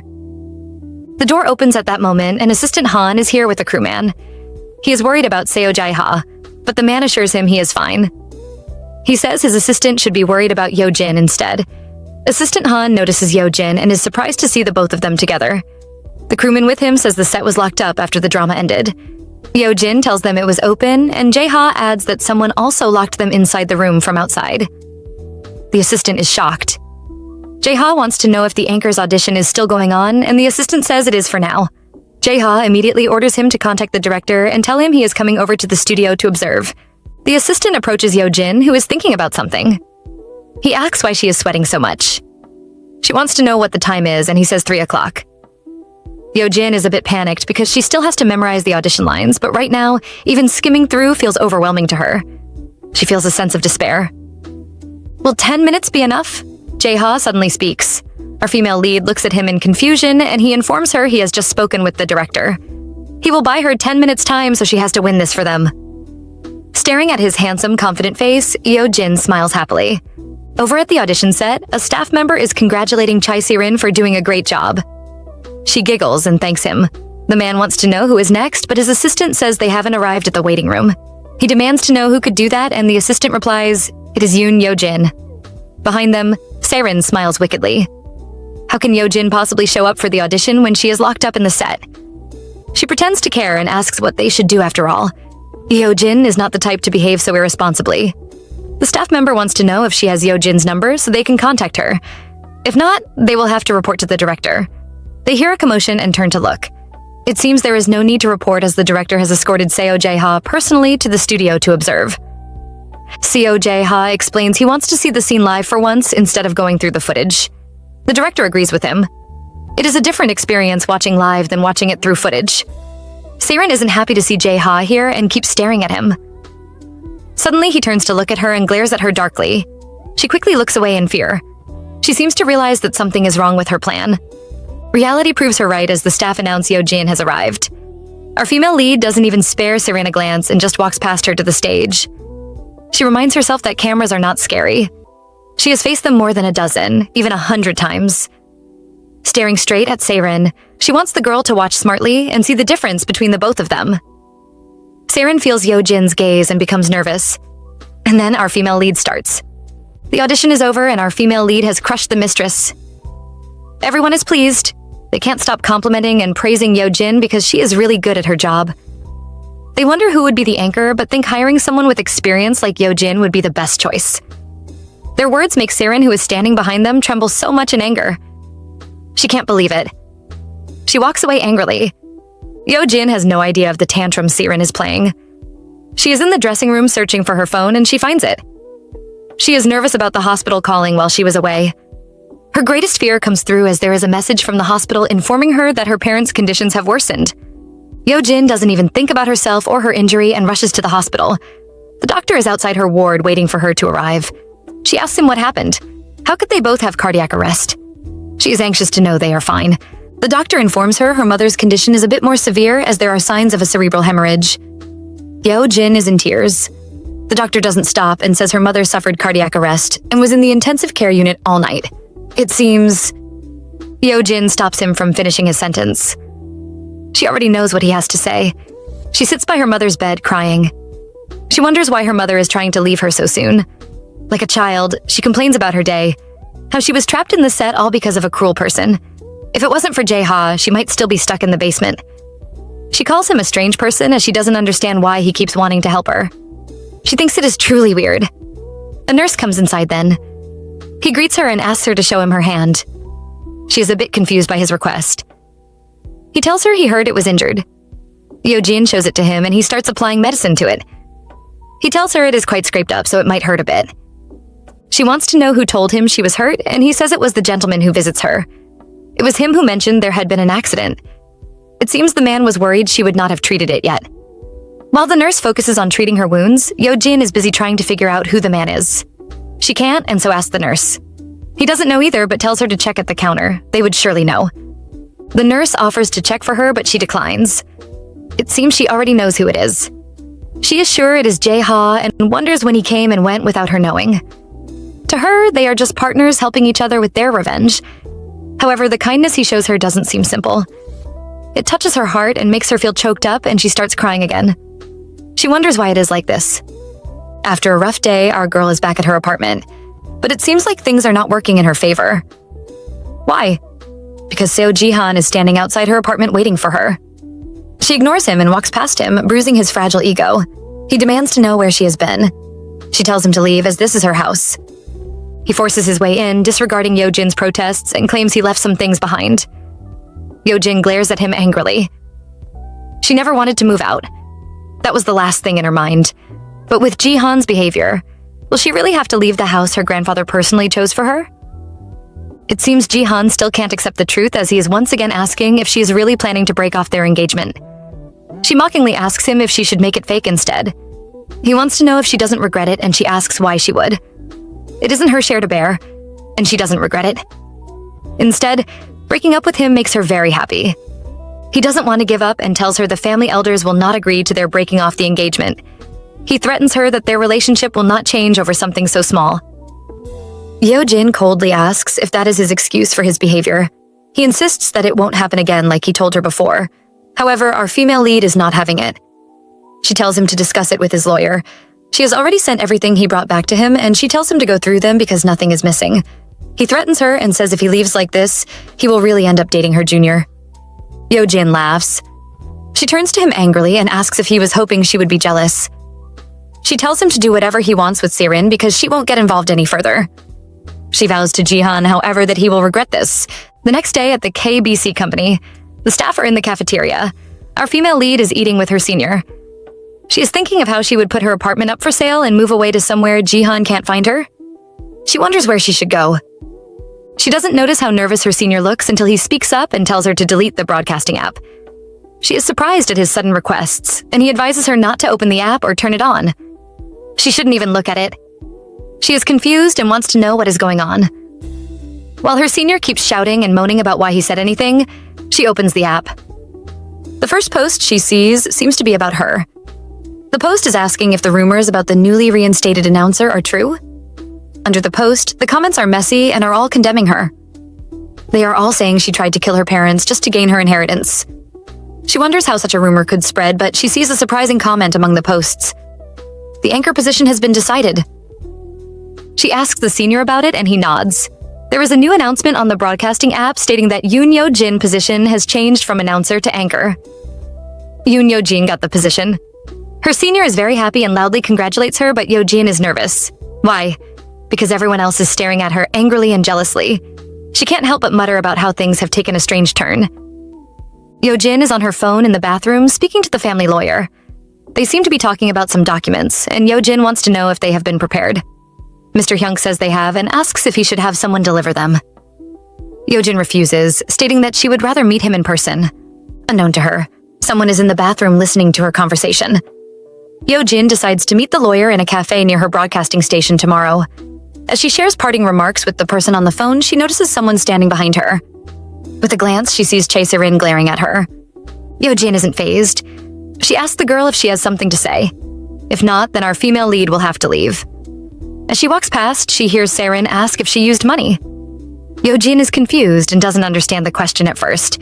It seems Se-rin is still feeling sour about losing and asks if Seo Jae-ha pulled strings for Yo-jin.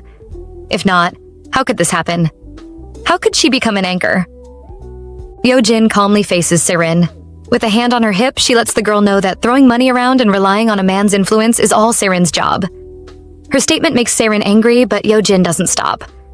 She asks Serin if she pulled all those nasty tricks to beat her, knowing that she can never beat Yeojin is another way. She suspects that Chae-Serin is the one that locked her in the set. The mistress trembles and says Yeojin has no proof. Yeojin agrees with her that there isn't proof because she never even bothered trying too hard to look for it. Our heroine can't be bothered to tire herself out by digging into it. She is already busy enough as it is. However, she warns Chae-Serin. If the girl tries to ever drag her parents into her pathetic games again, she might just get creative and actually manufacture some kind of evidence that will make Serin wish it was fake. It's the next day, and our heroine is in a cafe shop. Sitting across from her is the family legal lawyer and advisor. She thanks him for coming this far and asks about the thing she told him to bring. He drops a flash on the table and pushes it to her. It contains everything he could find. He is a bit confused on why she asked him to dig out information on a company called Intech. Besides, from what he can see, Intech seems to be trying to cozy up to Hojin. Yeojin agrees he is right. That is the company Jihan is after. From the corner of her eyes, she notices a lady sitting opposite them with a large hat on her head. Yeojin smiles because just as she expected, Serin indeed followed her to the cafe during lunchtime. She is sure the other woman doesn't know anything about the person Hyunk. Right now, Serin is just desperate to find something to hold on to since she lost the anchor position. At that, Yeojin turns around and stares straight in Chae-Serin's direction. The other girl is flustered and tries to hide her face behind her book and her huge glasses. Yeojin keeps looking straight and smiling, making Serin more nervous. She huddles in her chair, sweating badly. Yeojin is done staring and continues discussing with the lawyer. He asks if she really wants to break off the engagement, and she assures him she does. That is not the real question, though. He wants to know if Yeojin plans on making Hojin an enemy. It isn't just about the two chairmen being friends for years. The two companies have both been cooperating together for a long time. Yeojin says she knows. He informs her that if she wants to make Hojin an enemy, she better have a good enough reason. Yeojin asks him to check his email. He is caught and wants to know if he should do it now. She says yes, and he does. What he sees must be very bad because he starts trembling in anger. He asks her if what she showed him is true. She assures lawyer Hyunk that it is. It seems the message is evidence of Seo Jihan's plan. He planned to marry her, take over W from the inside, and then wipe it out. Yeojin tells the lawyer Jihan really covered all his bases. He is planning to devour W completely down to the last scrap. The lawyer is in a panic and questions the chairman's accident. Was that fabricated by them also? Yeojin says she has investigated, and it truly was just an accident. I don't think so, girl. She tells the lawyer that she can't explain everything, but what he should know is that Hojin Group can't hold out for long unless they merge with W Group, and she has no intention of helping him do, which is why she is breaking off the engagement. The lawyer thinks it is weird. Would Seo Jihan really back down so easily after preparing so much? Yeojin says he won't be able to do much since he is still an unstable successor. The more noise he makes, the worse it will backfire on him. Meanwhile, the undercover agent Chae-Serin is feeling frustrated. She can't hear anything they are saying. She sees Yeojin stand up to leave first since their lunch break is almost over. The lawyer promises they will talk more later and the two leave. Behind them, Serin is staring in worry. Back at the studio, Yeojin has just finished reporting the evening news. Everyone praises her for doing such a good job on her first day. They call her a professional because of the way she handled it, and she modestly replies that she has been doing it before, so it is not a big deal. As she is leaving, she sees Chae-Serin in the room and is surprised, wondering what the woman is doing there. A staff member comes up to her and says the director is looking for her. She is startled and asks if it is really her. The man says it is, and the director wants her to drop by his office before she heads out. She agrees, but has made up her mind to call and check again to make sure it isn't a lie too this time.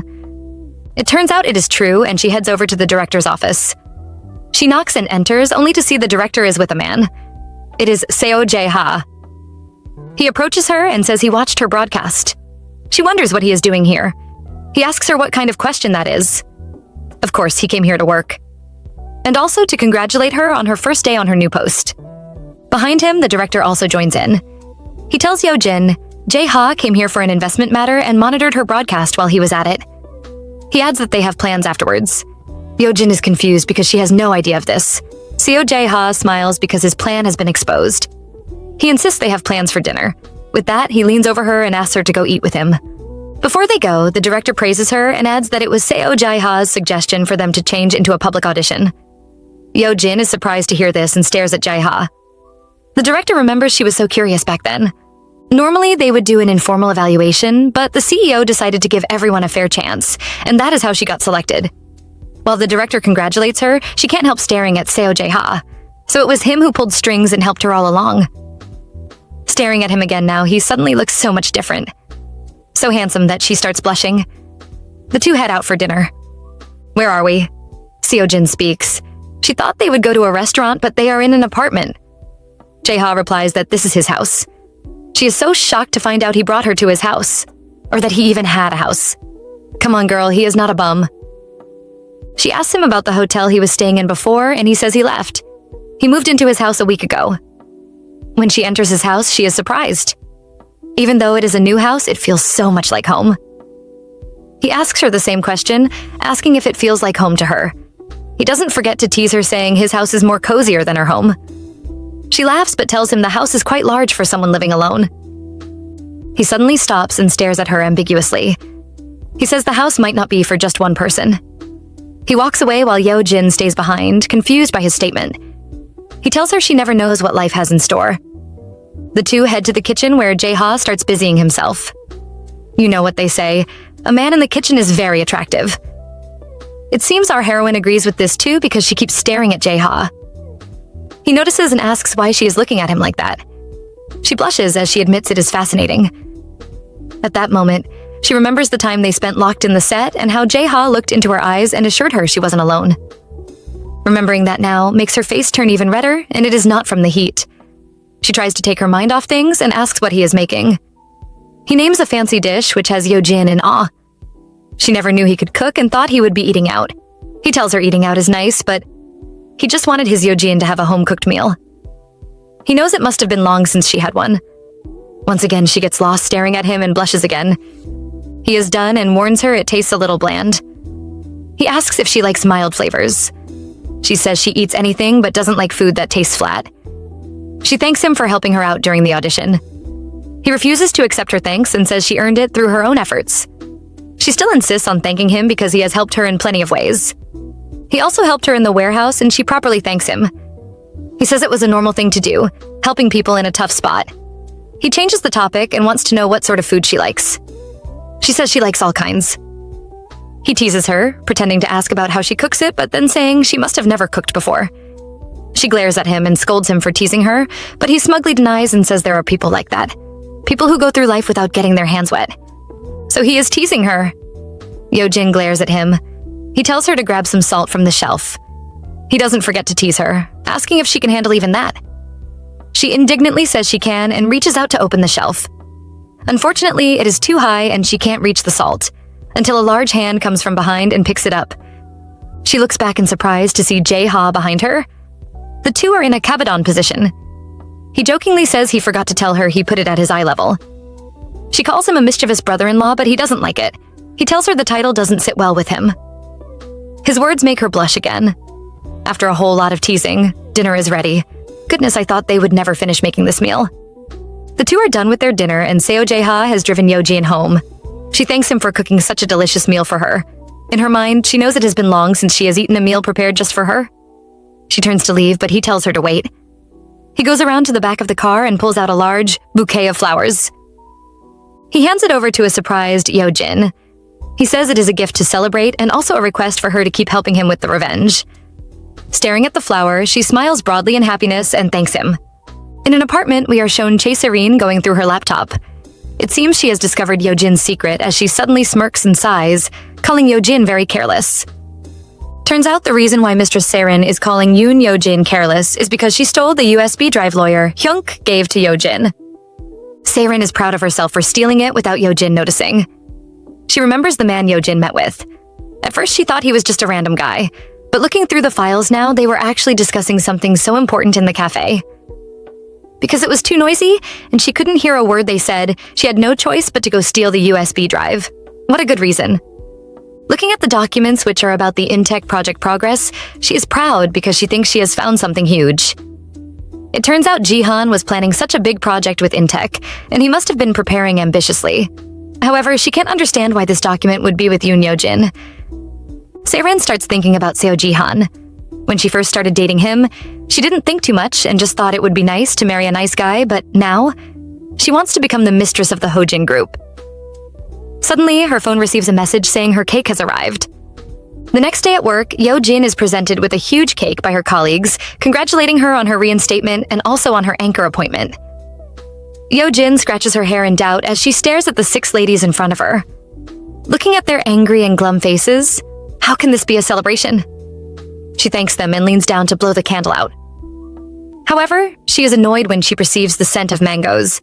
The ladies say it was the director that told them to give it to her. Seeing the 6 of them with mean girl looks and folded hands, she knows they didn't want to do it themselves. Still, she thanks them. She wonders, however, why the director would give her a mango cake after she told him she is allergic to mangoes. The ladies, as if reading her thoughts, tell her they ordered a mango cake because they heard she loves eating mangoes. She is shocked and asks them who said that. They all turn to look back. Behind them is Seirin, who claims that Yeojin is a mango fan and so they went to far lengths to get the cake. Walking forward, she insists that Yeojin eats the cake with them. What a petty, narrow-minded mistress. We don't know why, but Yeojin actually eats the cake with them. She has to go to the bathroom to throw up. Staring at her face in the mirror, she scolds Seirin for being petty. Speaking of the devil, the lady arrives and asks if the cake was nice. After all, it was from a famous bakery. Yeojin tells her she is being childish. Seirin says it isn't childish because great efforts went into preparing this cake, especially since she is the one who picked it out. Angry, Yeojin reminds Seirin Jihan gave her a marriage registration form. Seirin pretends not to care and says they broke off the engagement already. Yeojin explains that breaking up a union between families isn't that simple, meaning Jihan won't be able to let go of her that easily. She tells Seirin her reality. Even if it is not her, Jihan will have to marry a woman with similar qualifications, so Chai Seirin will never be an option. This makes the mistress truly mad. Yeojin lets Seirin know she will only be able to play around with love, but will never truly have Jihan to herself. Seirin angrily yells about Jihan wanting to be with her. Yeojin calls her naive because if that was the case, Seirin would have been the anchor, not her. Seirin is confused, so Yeojin explains. Jihan is the heir of the Hojin group. If he pushed for it, the network would have had no choice but to place Seirin in the anchor position. There would never have even been an audition if Jihan truly cherished her. Knowing her words have hurt Seirin, Yeojin is about to leave, but the mistress won't give up. She tells her Jihan can't leave her. Yeojin tells her to keep thinking like that if it would give her peace of mind. Seirin yells out that Jihan is living with her. She sees Yeojin doesn't care and repeats it once again. Yeojin says they should keep living together then. As a last resort, Seirin says she is pregnant. Yeojin is surprised. Seirin repeats that she is pregnant. This is why Jihan cannot leave her. She says they are destined for each other, especially because Jihan is someone who values blood ties more than anything. Yeojin is a bit sad because in her past life she couldn't conceive. That was also because Seo Jihan rarely came back home. However, the fact that she couldn't have his baby was something that tormented her. She always felt like she was at fault. In her past life, the news of Chai Seirin's pregnancy was what shattered her marriage. Jihan made her last life so miserable, and now in this life he is trying to tie her down again. She thought Seirin's child would come 5 years later, so why is it coming now? It seems like fate itself is trying to obstruct her attempt to change it. She coldly asks Seirin if she wants Jihan that badly. Seirin, who is nothing but a vain person, would she love Seo Jihan if he had nothing? If he wasn't the heir of the Hojin group and if he weren't rich? She tells Seirin to take him if she wants him that badly. After all, she doesn't need him anymore. As she leaves, her eyes fill with tears, and she vows to make Seirin regret this moment for the rest of her life. Yeojin is still angry and is heading home after work when she receives a text from Seo Jae-ha. He claims there is a strange item in his house. Yeojin is confused by his message until he sends another one asking if she forgot something. She says no, but then he sends a picture of a fountain pen with the name Yoon engraved on it. She recognizes it as hers, the one her late grandfather gave to her as a gift.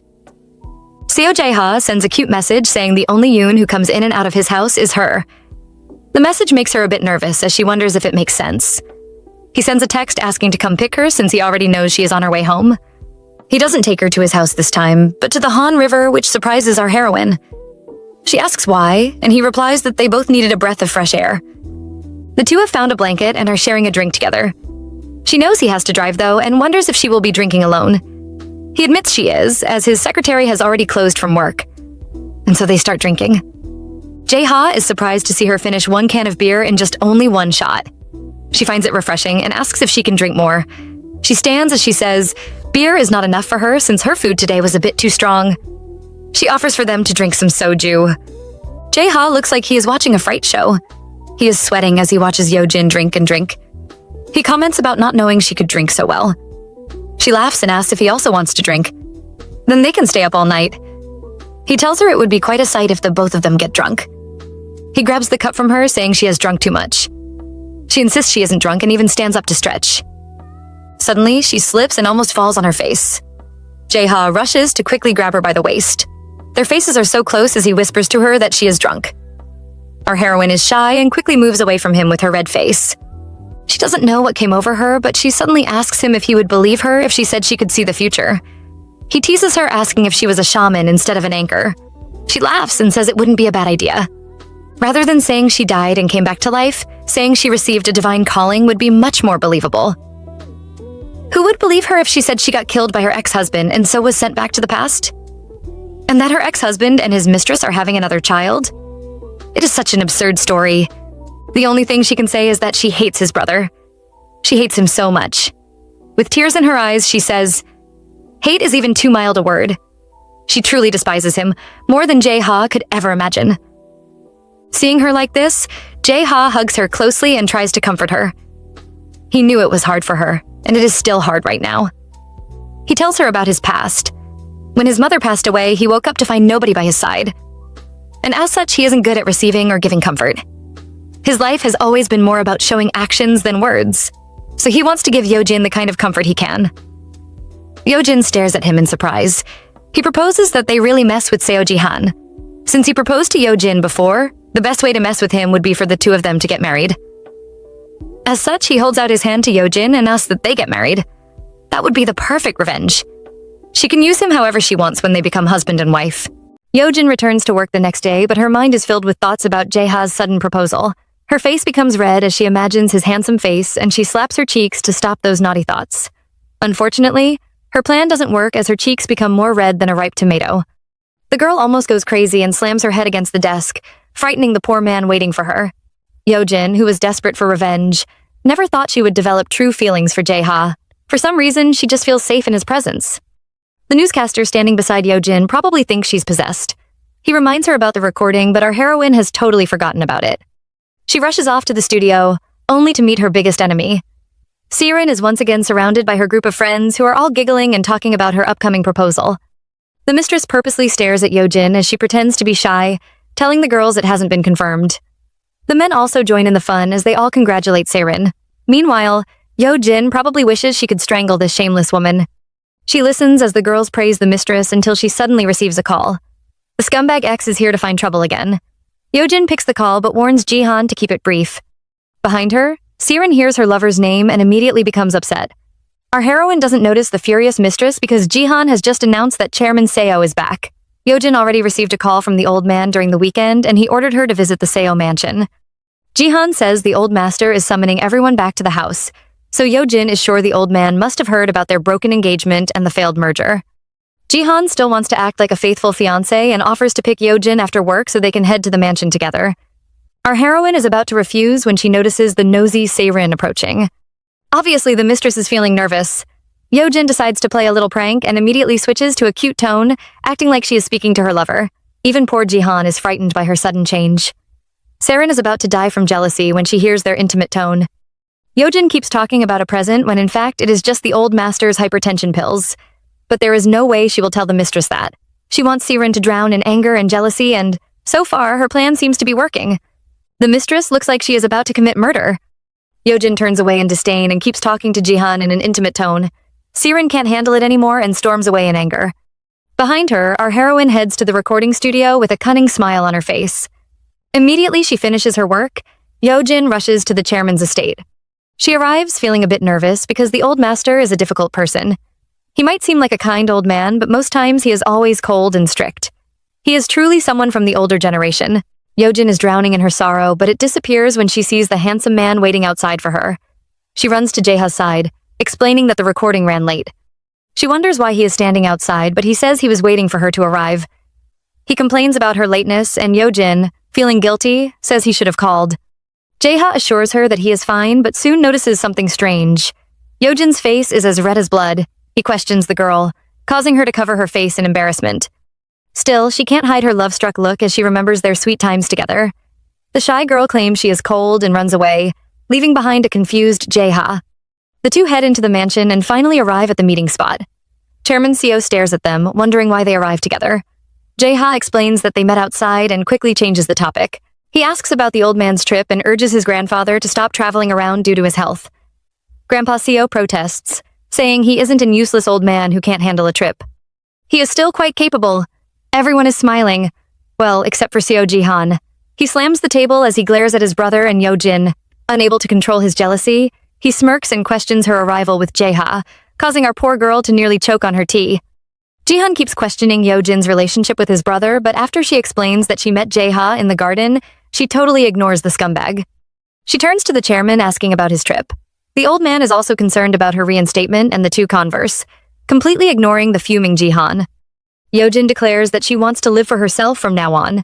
She apologizes for not visiting sooner and tells the chairman she has an announcement. Our heroine has made up her mind to call off the engagement. The men are all shocked and speechless. Chairman Seo begs Yo-jin to change her mind and forgive Ji-han one more time. He reminds her that the promise was made between the two families and even claims that he has already punished Ji-han without her knowledge. He says the boy has already changed and begs the girl to take his grandson back, or he would feel too guilty to face her grandfather after he dies. Yo-jin interrupts the man's long speech and mentions that Seren is having a child. The hall is silent for a minute before everyone explodes. Ji-han and his father almost climb the table as they question Yo-jin about the child. Our heroine explains that the mistress is pregnant, causing Ji-han to nearly die from shock. He clearly has no idea that he is about to become a father. Yo-jin is secretly happy but still pretends to be surprised that he doesn't know. She tells Grandpa Seo that Ji-han's mistress is her close junior who works in her company. How can she forgive a man who cheated with her closest friend and is even having a child with her? Even the old man would find it hard to be that forgiving. Ji-han's father is about to die from shock. He questions his silent son, but Ji-han also has no idea about the child. Grandpa Seo trembles in frustration, blaming himself for raising such children. Both his son and grandson all fell apart because of women. He finally agrees to follow Yo-jin's demands and wants to know her plan. Our heroine insists on breaking off the engagement, and the old man agrees. Ji-han jumps up then, yelling that the engagement can't be cancelled because the wedding has already been prepared. His grandfather yells at him to shut up, but Yo-jin surprisingly agrees with what he said.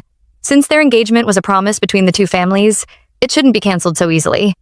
She grins and says they can proceed with the marriage, which leaves the other men shocked and confused. Just then, the silent Jae-ha finally speaks up and announces that he is marrying Yo-jin. Grandfather Seo is shocked, but before he can speak, Ji-han points at his brother and yells at him. Jae-ha reminds everyone that the engagement was originally between him and Yo-jin. He is just taking back what belongs to him. The old man is speechless, so the couple decide to leave and return when he has calmed down. The two step outside, but the furious Ji-han refuses to let them leave. He chases after Yo-jin, calling her name and begging her to come back to him. He promises to do better and says Seren was just a fling. He blames the girl for seducing him, after all. It totally wasn't his fault that he fell for her tricks out of curiosity and slept with her. Ji-han keeps saying he has no feelings for the girl, and even threatens to get rid of the child if Yo-jin doesn't like it. Our heroine is shocked that the man would suggest aborting his own child. She finds him shameless and calls him disgusting. Ji-han isn't bothered and even tries to make her feel guilty. He blames her for calling off their engagement just because of his tiny cheating mistake and says marrying his brother is wrong. He urges her to think about public opinion and the company. Jae-ha is tired of listening to his brother's useless rambling and tries to take Yo-jin away. Just then, the malicious man says Yo-jin is just the same as him. He accuses her of fooling around with his brother behind his back. He even says the girl has no right to blame him. Jae-ha is about to teach the scumbag a lesson, but Yo-jin stops him. She insists on dealing with this useless ex herself. The girl approaches Ji-han, telling him that she doesn't care about his relationship with Seren.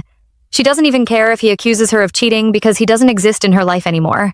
Yo-jin urges him to stick with Seren and make her his wife. That way she won't despise him more than this. Ji-han realizes that he has lost Yo-jin completely and falls to his knees in defeat. The couple walk away, completely ignoring the heartbroken man. Jae-ha drives Yo-jin home in his car. The girl refuses to say a word, so he keeps glancing at her. Worried that she might be sad, he suggests that they have dinner together. Yo-jin says she isn't hungry, but Jae-ha insists that she has to eat. He feels thankful that they didn't have dinner in the old mansion because even though it is his home, he still feels uncomfortable. Jae-ha is sure that Yo-jin plans to have some ramen alone when she gets home. Instead of such a pitiful dinner, he suggests that they head to a restaurant and have a delicious meal. The two arrive at a restaurant and Jae-ha has barely had a sip of water before Yeojin starts talking about their marriage. The girl has no plans for a long marriage and even wants to set a deadline for their divorce. Jae-ha is shocked, interrupting Yeojin before she can move on. He questions her plans, wondering if their marriage will be temporary. Yeojin looks surprised and says she only plans to be married to him for a year. Since the Intech project will only last for 1 year, she plans to divorce him right after. Jae-ha thought the girl had something important to talk about, but knowing she is planning their divorce, the man feels frustrated. Yeojin is shocked when Jae-ha suggests that their marriage shouldn't be temporary. He points out that Yeojin needs his support, so being married to him is the best option. Our heroine is moved by his idea, but when she remembers her tough enemies, she knows she doesn't need a husband. She persuades Jae-ha to focus on taking back Hojin within a year. Yeojin already knows the man's plan is to create another group and swallow up his grandfather's company. Secretly, she calls him a crazy person. The girl insists on being married for a year, but Jae-ha bursts her bubbles and says he has no plans on divorcing. The man plans to stay by her side forever. Our heroine is in shock, and Jae-ha wants to know if she believes him. Yeojin says she does because he is her partner, and their revenge requires a deep level of trust. She thinks Jae-ha wants to be by her side because of the benefits and promises to invest in all his future projects, even if they divorce. Jae-ha interrupts her speech and says he has no interest in the company because he is only interested in Yeojin. He confesses that he has begun to develop special feelings towards the girl. Yeojin immediately turns red and tries to change the topic, saying the man must be interested in her background. Jae-ha admits that her W group is indeed impressive, but he has no interest in the company.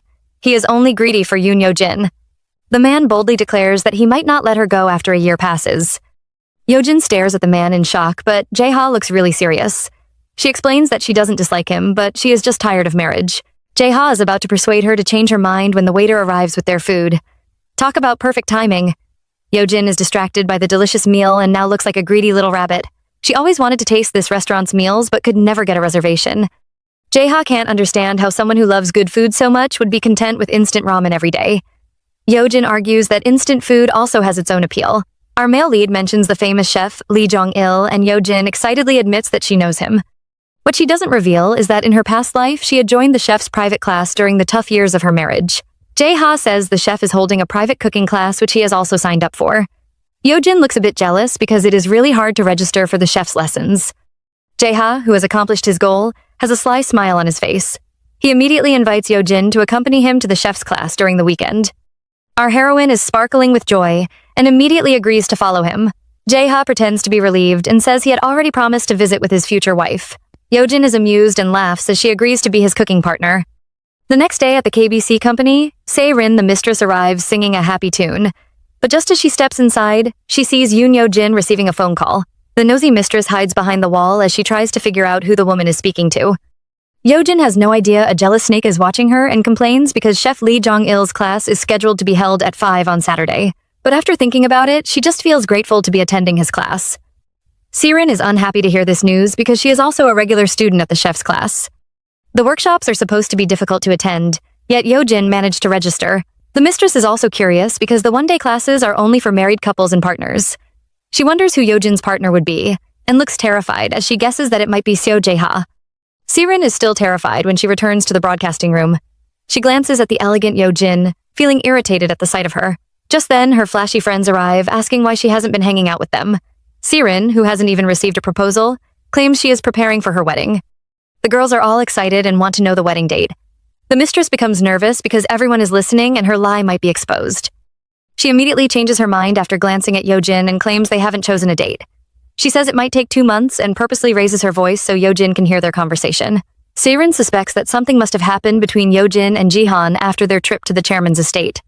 Seo Jihan has been distant from her ever since that day, and even though his marriage to Yeojin has been called off, he still hasn't proposed to her. She feels upset because Jihan had always promised to marry her after taking away all of Yeojin's assets.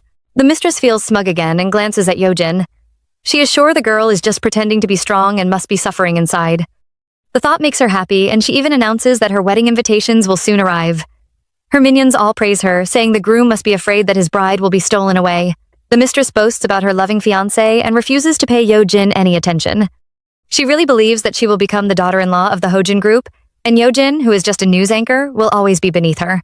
Se-rin approaches her love rival to show off, announcing her wedding and asking for Yeojin's blessings. She has a smug smile on her face as she praises herself for stealing away the only thing the woman has ever wanted. Siren really thinks she has taken away Yojin's only true love. She feels no shame and even says she is grateful to the woman. She leans over with a smug smile, asking Yojin to smile a little because her bad reputation will become worse if people think they are fighting. She moves away with a happy laugh, thinking that she has ruined Yojin's mood. But in the next moment, our heroine apologizes with a cute smile and even congratulates Siren on her wedding. The mistress is shocked and stammers as she expresses her thanks. She can't believe that Yojin is truly unbothered. Our female lead decides to mess with the mistress and pretends to be worried as she exposes Yojin's pregnancy. Siren is furious while her friends all cover their mouths in shock. They surround the girl, demanding to know if she is truly pregnant. Yojin pretends to be surprised and says she only exposed the secret because she thought everyone already knew. She congratulates Siren on her pregnancy, but the mistress looks like she is about to tear her apart. Yojin pays no attention to the girl's flattering Siren as she walks out. Behind her, the mistress watches her leave with a murderous look in her face. Yojin is happy to defeat the mistress, and so that Saturday, she tells Jaeha all about the fight. The man is amused, but she blames him for spoiling her. For some reason, she feels bad about her actions. Jaeha denies teaching the girl those bad habits, and the two share a laugh. They finally arrive at Master Lee Jong-il's cooking class, and the man welcomes them with a huge smile. The couple share a glance and are prepared to have an amazing date. Chapter 26. Our couple is done preparing their meal, and when Jong-il sees their food spread, he praises the two. The couple could totally steal his job. The chef waits for Jaeha to step away to receive a phone call and immediately tells Yojin to move closer. It seems the man is about to reveal some secret. Jong-il reveals that his class was already fully booked, and there were no extra slots for the couple. Still, Jaeha had personally visited his office and begged him to include them in his lessons. He even offered to pay any amount the master wanted just to get an extra spot. The ignorant Yojin laughs and says Jaeha must be really interested in his cooking lessons. The chef waves away that excuse and says Jaeha must have done it to make Yojin happy because he was desperate to take the class with her. Our heroine is surprised and laughs nervously.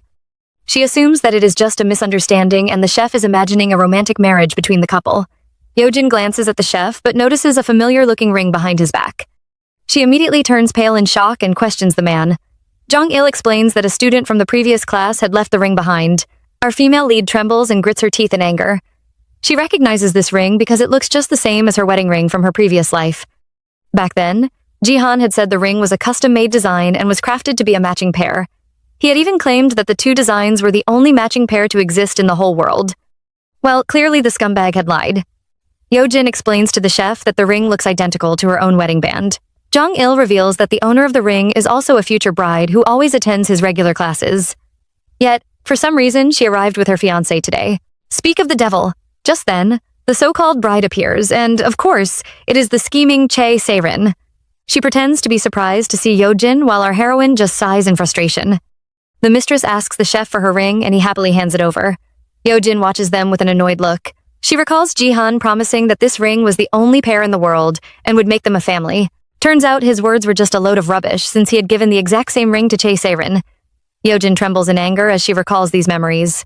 It seems the girl is still affected by that scumbag. Meanwhile, Siren shows off her ring, claiming it was given to her by her lover. Yojin turns away in disgust, but the chef, who has no idea that the girl is a scheming mistress, asks about her fiancé. Siren says he is in the garage, waiting for her to find her ring. Yojin doesn't believe the mistress because Jihan isn't the type of man to attend a cooking class.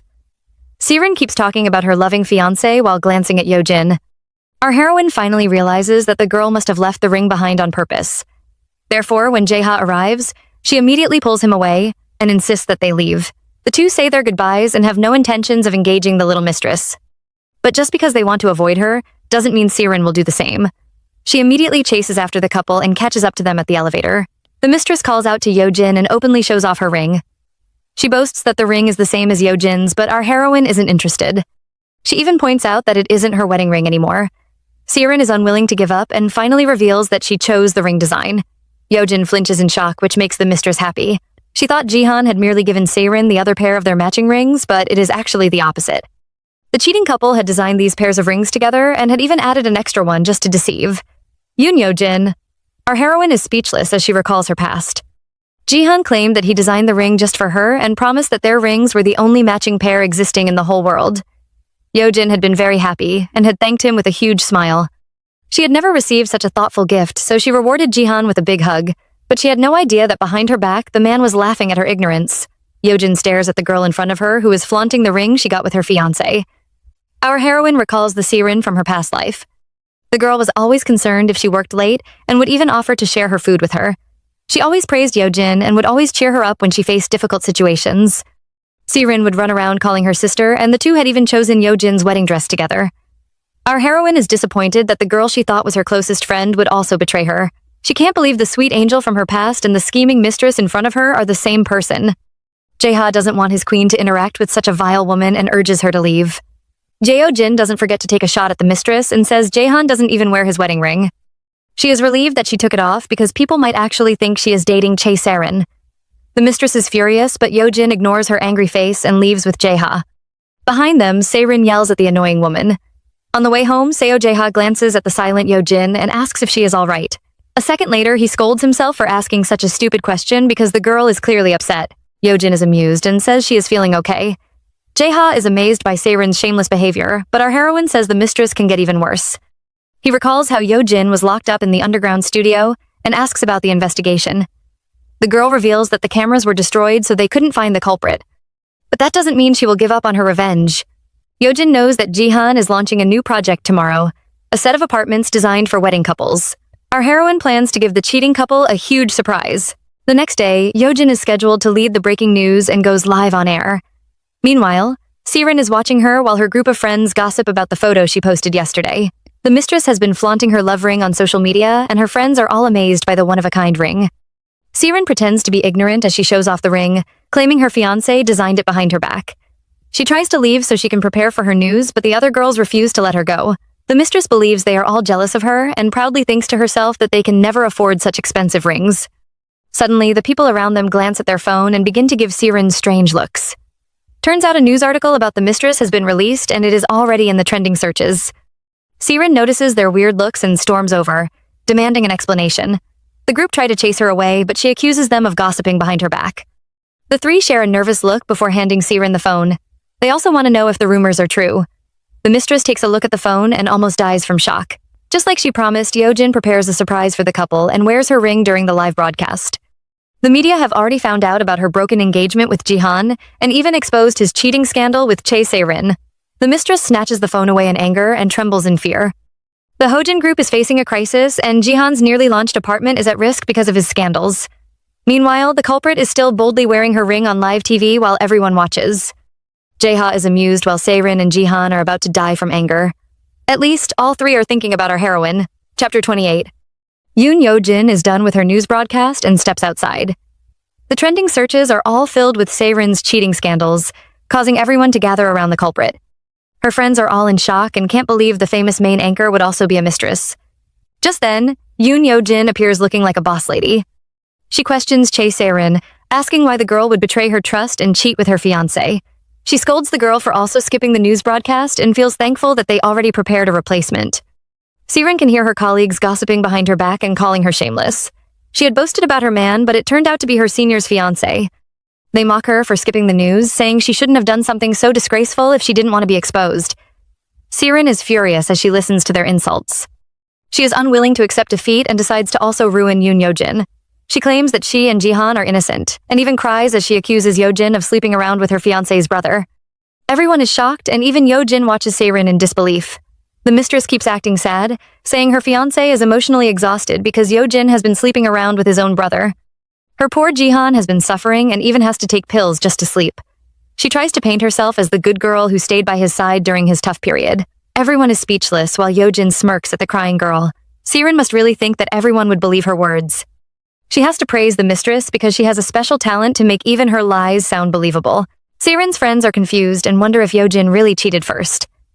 The mistress becomes even more dramatic as she falls to the floor, yelling about her love for Jihan. She says their baby deserves to be born with blessings and begs everyone not to misunderstand them. Yeojin stares at the crying girl and when she looks around, notices the touched look on people's faces. Sirin keeps crying, saying she has to protect her family. Secretly, she calls Yeojin foolish, because the girl's reputation has already been ruined in the company. She thinks no one would support Yoon Yeojin and believes she has already won again. But when she calls her lover, Jihan is clearly not on her side. The man questions her stupid behavior while Sarin stammers as she tries to reply. She feels upset because she really thinks she did nothing wrong. The true culprit should be Yeojin, who wore her ring on live TV. As always, she tries to push the blame on Yeojin, claiming that the girl had pushed her too hard. She insists that she was just trying to protect their baby and urges Jihan to use this chance to declare their relationship. Instead, the man says he is going to end things, which frightens his mistress. She can't understand why he was almost begging Yeojin to marry him, but is being so harsh to the mother of his child. She feels relieved that the article was released because Jihan would now have no choice but to marry her. The girl is already imagining herself as the mistress of the Hojin group. Meanwhile, the news is filled with comments about Siren's shameless behavior, and the citizens insist on getting rid of such a shameless newscaster. Back in the anchor room, her colleagues also gossip about her behavior. They mock her for bragging about a stolen fiancé and ring, and feel happy that she will be punished by the committee. The girl has even deleted her social accounts. The colleagues have no idea that Yeojin is outside listening to them, as they gossip about Siren's false claims. Half of them don't believe that Yeojin was cheating, but some suggest that the girl might also have a messy life. Our heroine listens to these nasty rumors and is too nervous to even step inside. She decides to leave and returns home in defeat. Yeojin is thinking about her hard life when she receives a call from Jae-ha. The man announces that he is downstairs and asks Yeojin to come down. Our heroine rushes outside and is surprised to see the handsome man waiting for her. Yeojin is excited and wants to know if Jae-ha watched the breaking news. Our male lead admits that he watches her news every single day. He doesn't look very happy and even complains as he holds Yoon Yeojin's hand, wondering why she wore her ex-fiancé's ring on live TV. Yeojin glances at the pouting man in surprise, realizing that the famous CEO Jae-ha is actually jealous. His pouting face is just too cute and Yeojin can't hold back her laughter. Jae-ha scolds the girl for laughing and then asks her to hand over Jihan's ring. Yeojin explains that she doesn't have it with her, and is curious about his plans for the ring. Of course, our jealous CEO plans to throw it away. If possible, he could even toss it into the galaxy. Yeojin notices that her fiancé is really jealous and tries to explain her actions. Jae-ha interrupts her because he knows she wore the ring on purpose to expose the cheating couple and ruin Jihan's new project. Still, that doesn't stop our handsome CEO from being jealous. He even brings out his own ring and slips it onto Yeojin's finger. Our heroine stares at the pretty little diamond in shock, while Jae-ha tells her to give him the right to be this jealous. He feels guilty for presenting the ring to Yeojin in such a boring manner, but the jealous man just couldn't wait. He is probably afraid that someone will steal his woman away. Jae-ha stresses that this ring represents their marriage and even asks her to throw away all of Seo Jihan's gifts. Yeojin is amused and begins to laugh, looking even prettier than the freshest flowers. She calls the ring beautiful and keeps thanking Jae-ha even as he drives away. Our heroine is filled with happiness as she returns to her apartment and keeps glancing at her new ring. That is probably why she doesn't notice the strange man sneaking up behind her. Yeojin finally has a strange feeling and turns around to face the strange man, but it is already too late. The girl is knocked out within seconds, and the men drag her over to a black van. They call their mysterious CEO, informing him that their plan has succeeded. Now who is this evil culprit? Yeojin wakes up a few minutes later, only to find herself in some abandoned warehouse. She is lying on a mattress, and sitting opposite her is the annoying scumbag Seo Jihan. Of course, it has to be him. Our heroine curses the man, calling him crazy for kidnapping her. Jihan smirks, claiming that he never kidnapped her. He cooks up a ridiculous story about her fainting in the middle of the street, causing his men to find her and bring her over. Yeojin isn't deceived by his foolish story and calls it a load of rubbish. The scumbag has the nerve to complain, blaming Yeojin for ruining their relationship while he was trying to fix their broken engagement. Our heroine is truly stunned, wondering if this delusional man really thinks they can get back together. Jihan blames her for exposing his flaws and releasing his scandal with Seirin to the news station. He truly thinks he did nothing wrong since they were just in an arranged marriage. He only had a small fling before their wedding, so he shouldn't be facing such public damage. Sigh. Unfortunately, the person who gave Jihan that bright mark on his face failed to slap enough sense into his head. The man sees the way Yeojin looks at him, and he can tell that she truly despises him. The thought drives him crazy, and he grasps her chin, calling her a cruel woman. Yeojin struggles and finally pushes the scumbag away.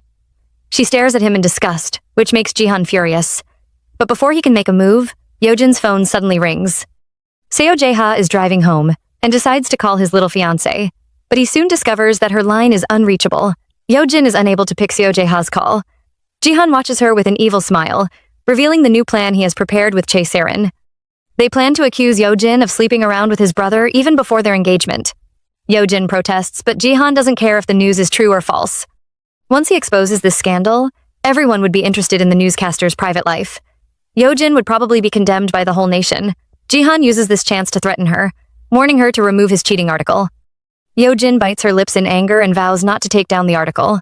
Jihan feels frustrated and yells at her, but Yeojin doesn't back down. She even mocks him for ruining his first project as the successor and tells him to blame himself. Seo Jihan furiously glares at the girl, and our heroine finally notices the red handprint on his face.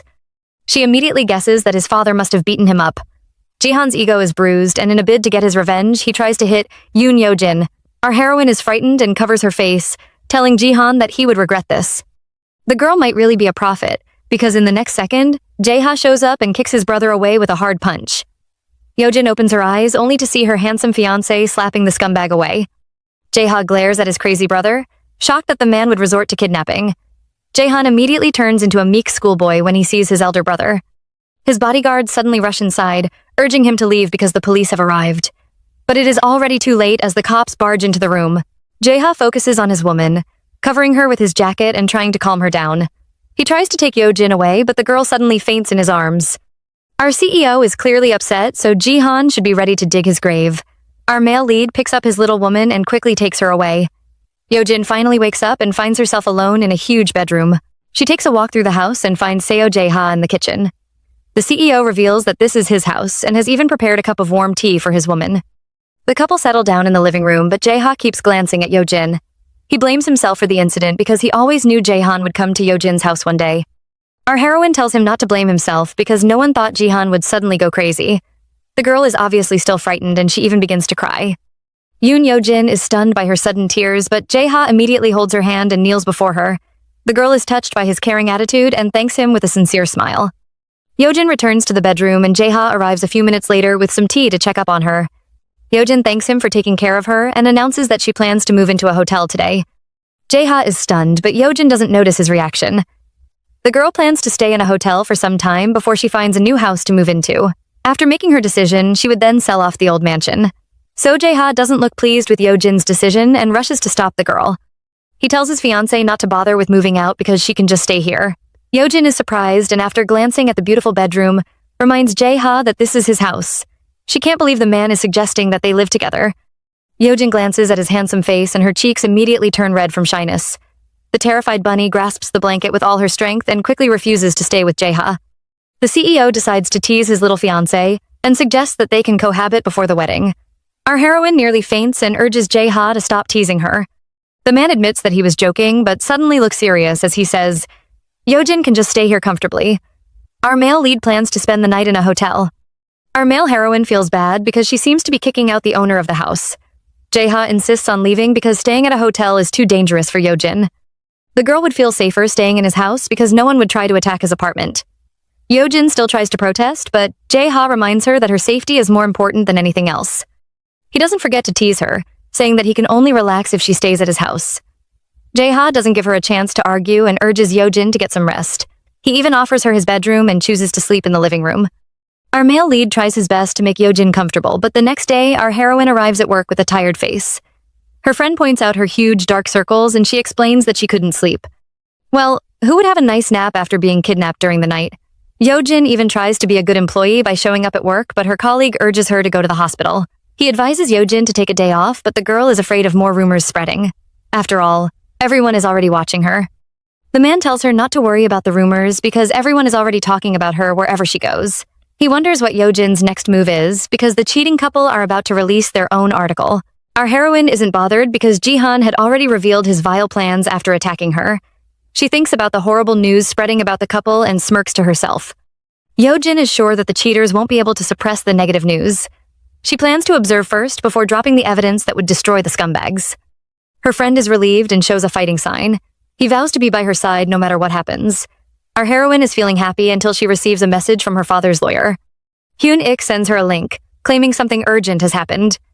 Yojin opens the link only to see Seo Jihan holding a live press conference. The scumbag pretends to be pitiful and blames Yojin for being distant during their relationship. He reveals that she was first engaged to his elder brother and after becoming his fiancée, she refused to open up to him. She even broke up with him after a year and claimed she had found another lover. He praises Chae Se-rin, saying she was the only woman who stood by his side during his toughest period.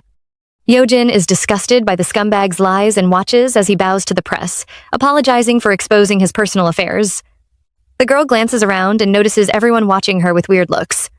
The online opinions have changed, and the netizens all insist that she is a bad woman. She can even see Se-rin's smug, evil smile.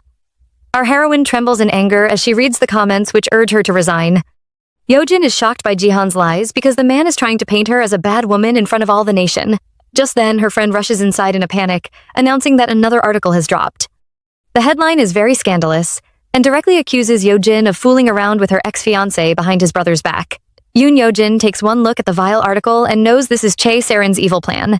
She barely has time to explain herself when her boss arrives with bad news. He takes Yojin away while everyone watches with judging eyes. The director leads Yojin to his office and reveals that he will be holding a disciplinary committee for her and Saren. The crazy mistress had insisted on dragging Yojin along with her, claiming that they had to be fair. The director has a headache just thinking about this mess, so he orders Yojin to stay away from work for a few days. Our heroine leaves the office, but she can still hear everyone gossiping about her. Just as she steps outside, she hears a familiar voice calling her name. The handsome CEO is here to pick up his little wife. Yojin is clearly surprised and wonders why Jae-ha came over. Our male lead hears some girls gossiping behind his back, calling him the man from the rumors. They expect him to be ashamed, but instead, Seo Jae-ha has a huge smile on his face. He even boldly grabs Yojin's hands. The man asks Yojin if she is hungry, but our confused girl says she isn't. Jae-ha keeps insisting that food is important and uses this chance to glare at the gossiping girls. The women are terrified and quickly try to escape. Jae-ha says they have to leave, and Yojin wonders where they are heading to. The naughty man boldly replies that they are returning to their home. Yojin is stunned by the man's wild statement and even opens her mouth wide in shock. The poor girl's brain has clearly been fried. Jae-ha is amused by her silly look and keeps laughing even as the girl protests. Yojin says she hasn't agreed to live with him, but the man reminds her that they will soon be married. She will have no choice then, so she can just stop playing hard to get. Our heroine looks a bit frightened as she secretly scolds the man for being too mischievous. The couple return home for dinner, but while Jae-ha is busy cooking, Yojin hangs around waiting for food to be served. We all love a spoiled queen. Jae-ha announces the name of the dish, but it's too long and I ain't going to type all that. Soon, the meal is ready and Yojin practically glows at the sight of the food. She declares that she will eat well and immediately digs in like a starving child. Jae-ha watches his adorable fiancé with a huge smile, but as soon as her bowl is empty, he immediately launches his attack, demanding to know her answer. Yojin is shocked by his urgency and suddenly becomes speechless. Jae-ha gives her two choices. They can live here together, or she can stay in his house while he lives in a hotel. Yojin nervously plays with her hair when Jae-ha reminds her of their agreement. Our male lead can't believe his future bride totally forgot about their discussion. He is so upset, he even pouts like an angry kid. Yojin never expected the tough CEO to make such an adorable face. Jae-ha is still fuming mad, but she can't control her loud laughter. The man looks just like a 5-year-old child, which makes our heroine laugh even harder. Yojin is finally done laughing at Seo Jae-ha's face and asks if he has seen all the articles. Our male lead reveals that he has already handed them all over to Lawyer Park. He pouts and complains about how upset he was when he read those articles. Meanwhile, Yojin is just amused by his cute way of speaking. Jae-ha is disgusted because every article is filled with a disgusting story. They either claim that the two met at each other's homes, or visited a secret secluded place so they can avoid people's eyes and have a secret affair. They even claim that their relationship has been going on for a long time. As always, Jae-ha teases his fiancé, asking what she thinks about them having a secret affair. Yojin is nervous, but the man's next statement leaves her stunned. Jae-ha suggests that if they don't do something bad like the article claims, it will be totally unfair. Our poor girl is completely shocked while Jae-ha urges her to agree to live with him. He says the article is full of lies, so it will only be fair if they make one of them come true. Jae-ha gives his fiancé two options. She can either choose to stay with him, or she can agree to have a secret affair just like the article says. Yojin is stunned before she finally protests, wondering why the options are like this. The two have a staring contest before Jae-ha sincerely asks her to live with him. Yojin finally agrees, and the two are both happy. Next, they have to plan how to get back at those scandalous articles. Yojin is sure the news was published by Saren because the mistress is the only one who can come up with such filthy stories. She plans to reach out to the ring designer and ask her to confirm Seo Ji-han's order. That way, it will prove that the scheming couple were together even before she broke off the engagement. As for sleeping around with Jae-ha, they can just reveal that the man has been in America all this time and only returned on the day of her grandfather's funeral. Jae-ha says he can prepare the refutation article on that part. He reveals that he filmed an interview on the day he returned to Korea and offers to show it to Yojin. The girl is surprised, but he urges her to watch it while he walks away. Yojin listens to the interview, and when the reporters ask Jae-ha if he has a girlfriend, he says he has no plans to start a family. The reporters aren't convinced, so our male lead finally reveals that he has a longtime crush. Unfortunately, it's just an unrequited love. Yojin almost loses her soul from shock, making Jae-ha wonder why she is so surprised. Our heroine says it is nothing, but she can't stop thinking about the mystery girl who stole Jaeha's heart. Meanwhile, Chae Saren is cuddled up in bed and singing a tune. She feels smug because her plan has worked. Jihan told her not to post the news about Yeojin and his brother, but she feels satisfied when she sees everyone cursing Yeojin as the bad woman. Just then, Siren hears a knock on the door and immediately flies out of bed. The girl seems to have gained 3 extra hands as she quickly changes her clothes and even puts on some makeup before opening the door. Siren expects to see Seo Jihan, but instead she sees a fierce-looking man. He says the CEO is downstairs and orders her to follow him. Jihan is waiting for Siren inside his car, but he refuses to say a word, which makes the girl uneasy. She tries to act cute and asks if he is busy, but he suddenly mentions the disciplinary committee holding at their broadcasting station. He scolds Siren for releasing that scandal article because it has totally occupied the news. The mistress doesn't feel any remorse and is even a bit upset. Jihan had accepted her idea at first, but changed his mind and told her not to publish it. Since he hadn't given an explanation, she decided to go ahead and release the article. Siren tries to convince him that she was just doing it to protect their relationship. She even tries to brainwash him into thinking that Seo Jae-ha and Yeojin might have truly been having an affair right from the beginning. She calls Yeojin a malicious woman, but Jihan isn't deceived by her this time. He yells at Saren, which frightens the girl into moving away. He scolds her for publishing that stupid article because it is very easy for Yeojin to refute those accusations. There is plenty of evidence to prove their innocence. Saren is already crying, but Jihan says the truth might be uploaded tomorrow and they will have to deal with the aftermath. Just then, Jihan's secretary interrupts their conversation. Jihan is about to get angry until the man announces that his mother has returned to the country. The scumbag immediately becomes meek as the bodyguards reveal that he is heading to the airport to pick her up. Jihan still can't believe his mother has arrived, but he better be ready because the lady is already out of the airport. She seems eager to return to Korea, but now we have to find out if she will be our heroine's friend or foe. A day passes and Yoon Yeojin is preparing for work. But even as she dresses up, her mind is still filled with thoughts of Jaeha's mystery girl. Our heroine is eager to find out his crush's identity. She doesn't feel good because she thinks Seo Jae-ha rejected their first engagement just because of his mystery crush. She knows the man only showed her that video so she can find the evidence, but all Yeojin could focus on was his mystery lover. She even replayed that part several times. The girl thinks about the sweet moments she shared with Jae-ha and wonders if the man was only leading her on. He had told her many sweet words and even vowed to marry her. Yeojin is busy panicking when she hears a knock on the door. Jae-ha steps inside with his handsome face, announcing that he is leaving for work. He urges Yeojin to have a good day and promises to drop the rebuttal article before her disciplinary committee begins. He tells her not to worry, which makes our heroine very happy. Yeojin heads to the KBC company and the panel soon begins. Our heroine looks totally calm while Siren has a malicious look on her face. The committee announces that the girl's scandal has damaged the company's image, and after an internal meeting, they have decided on their punishments. They are both given separate documents, and Saren nearly dies from shock when she sees her punishment. The director announces that Yoon Yeojin will be confined for 1 week and will lose 3 months of her salary. Siren immediately protests, but the man orders her to shut up. He accuses the girl of spreading baseless rumors and declares that she has been expelled from the company. The mistress is unwilling to accept this outcome and yells at the panel, calling them biased. She insists that the rumors are true, so she shouldn't be the only one expelled. Saren keeps talking about the nasty article she secretly published, claiming that Yeojin should be expelled after that exposé. She says the director is being biased and even accuses him of receiving bribes from Yoon Yeojin. The boss sighs in frustration, telling Siren that she has gone too far. He was trying to maintain her reputation because of their past relationship, but now he can finally expose the girl. Siren is still confused, so the man explains that a new article was published this morning. The panel advises Saren to check the news herself as they all leave. Saren is left alone with Yeojin, and she finally opens the news. Turns out, Seo Jae-ha has already released his statement. Our male lead also holds a press conference to refute the rumors. He even releases the interview video he filmed immediately he returned from the States. The man explains that the article about his secret relationship with Yeojin were just rumors, because he has never stepped foot in Korea. Saren immediately becomes upset, but before she can protest, another video from the design company is played. The ring maker reveals that Jihan had indeed ordered 3 rings. They had made a pair of couple rings, but had added an extra ring for a different woman. She had only agreed to take the order because the couple had paid her a lot of money.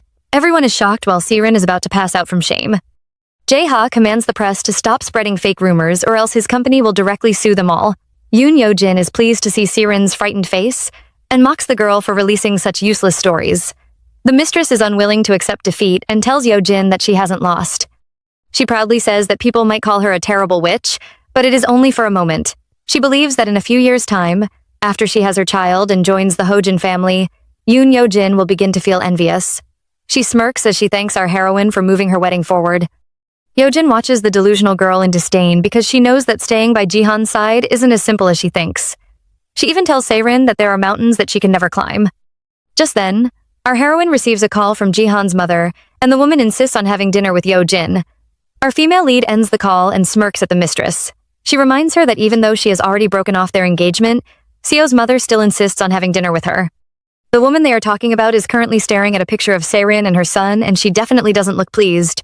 Yojin is having dinner with her former mother-in-law, Madame Oh Jin-hee. The woman says Jihan had mentioned that French cuisine was Yojin's favorite, so she had hired a famous French chef. The girl twirls her wine and watches the madam in disdain because she and her son clearly know nothing about her. Yojin's taste has already changed after spending time with Seo Jae-ha, and she now likes Korean food. Still, she acts modest, and says the woman shouldn't have prepared an expensive meal. Jihan's mother insists on treating her to a lavish dinner, saying she hasn't met the girl for a year. She also reminds Yojin that she is still the daughter of a famous noble family. Our heroine feels a bit of regret. She had come here just to annoy Chae Sirin, but now everything just tastes like dirt. The two soon finish their dinner, but Madame Oh keeps sipping her wine. Yojin becomes impatient and asks her to reveal her true purpose. She is sure the woman didn't call her son's ex-fiancé over just for a simple meal. Jin-hee finally speaks and asks Yojin if she broke off the engagement because of her son's secret mistress. Yoon Yojin is confused as the woman asks if she will get back together with Jihan if the mistress is taken away. The madam keeps insisting that the two have a connection and begs Yojin to accept her son again. She even vows to remove Chae Seirin from Jihan's life forever. Yojin's eyes widen in shock as she wonders what the madam is trying to do. She questions the woman, and Madame Oh says she can even send Seirin abroad so she doesn't pester her son.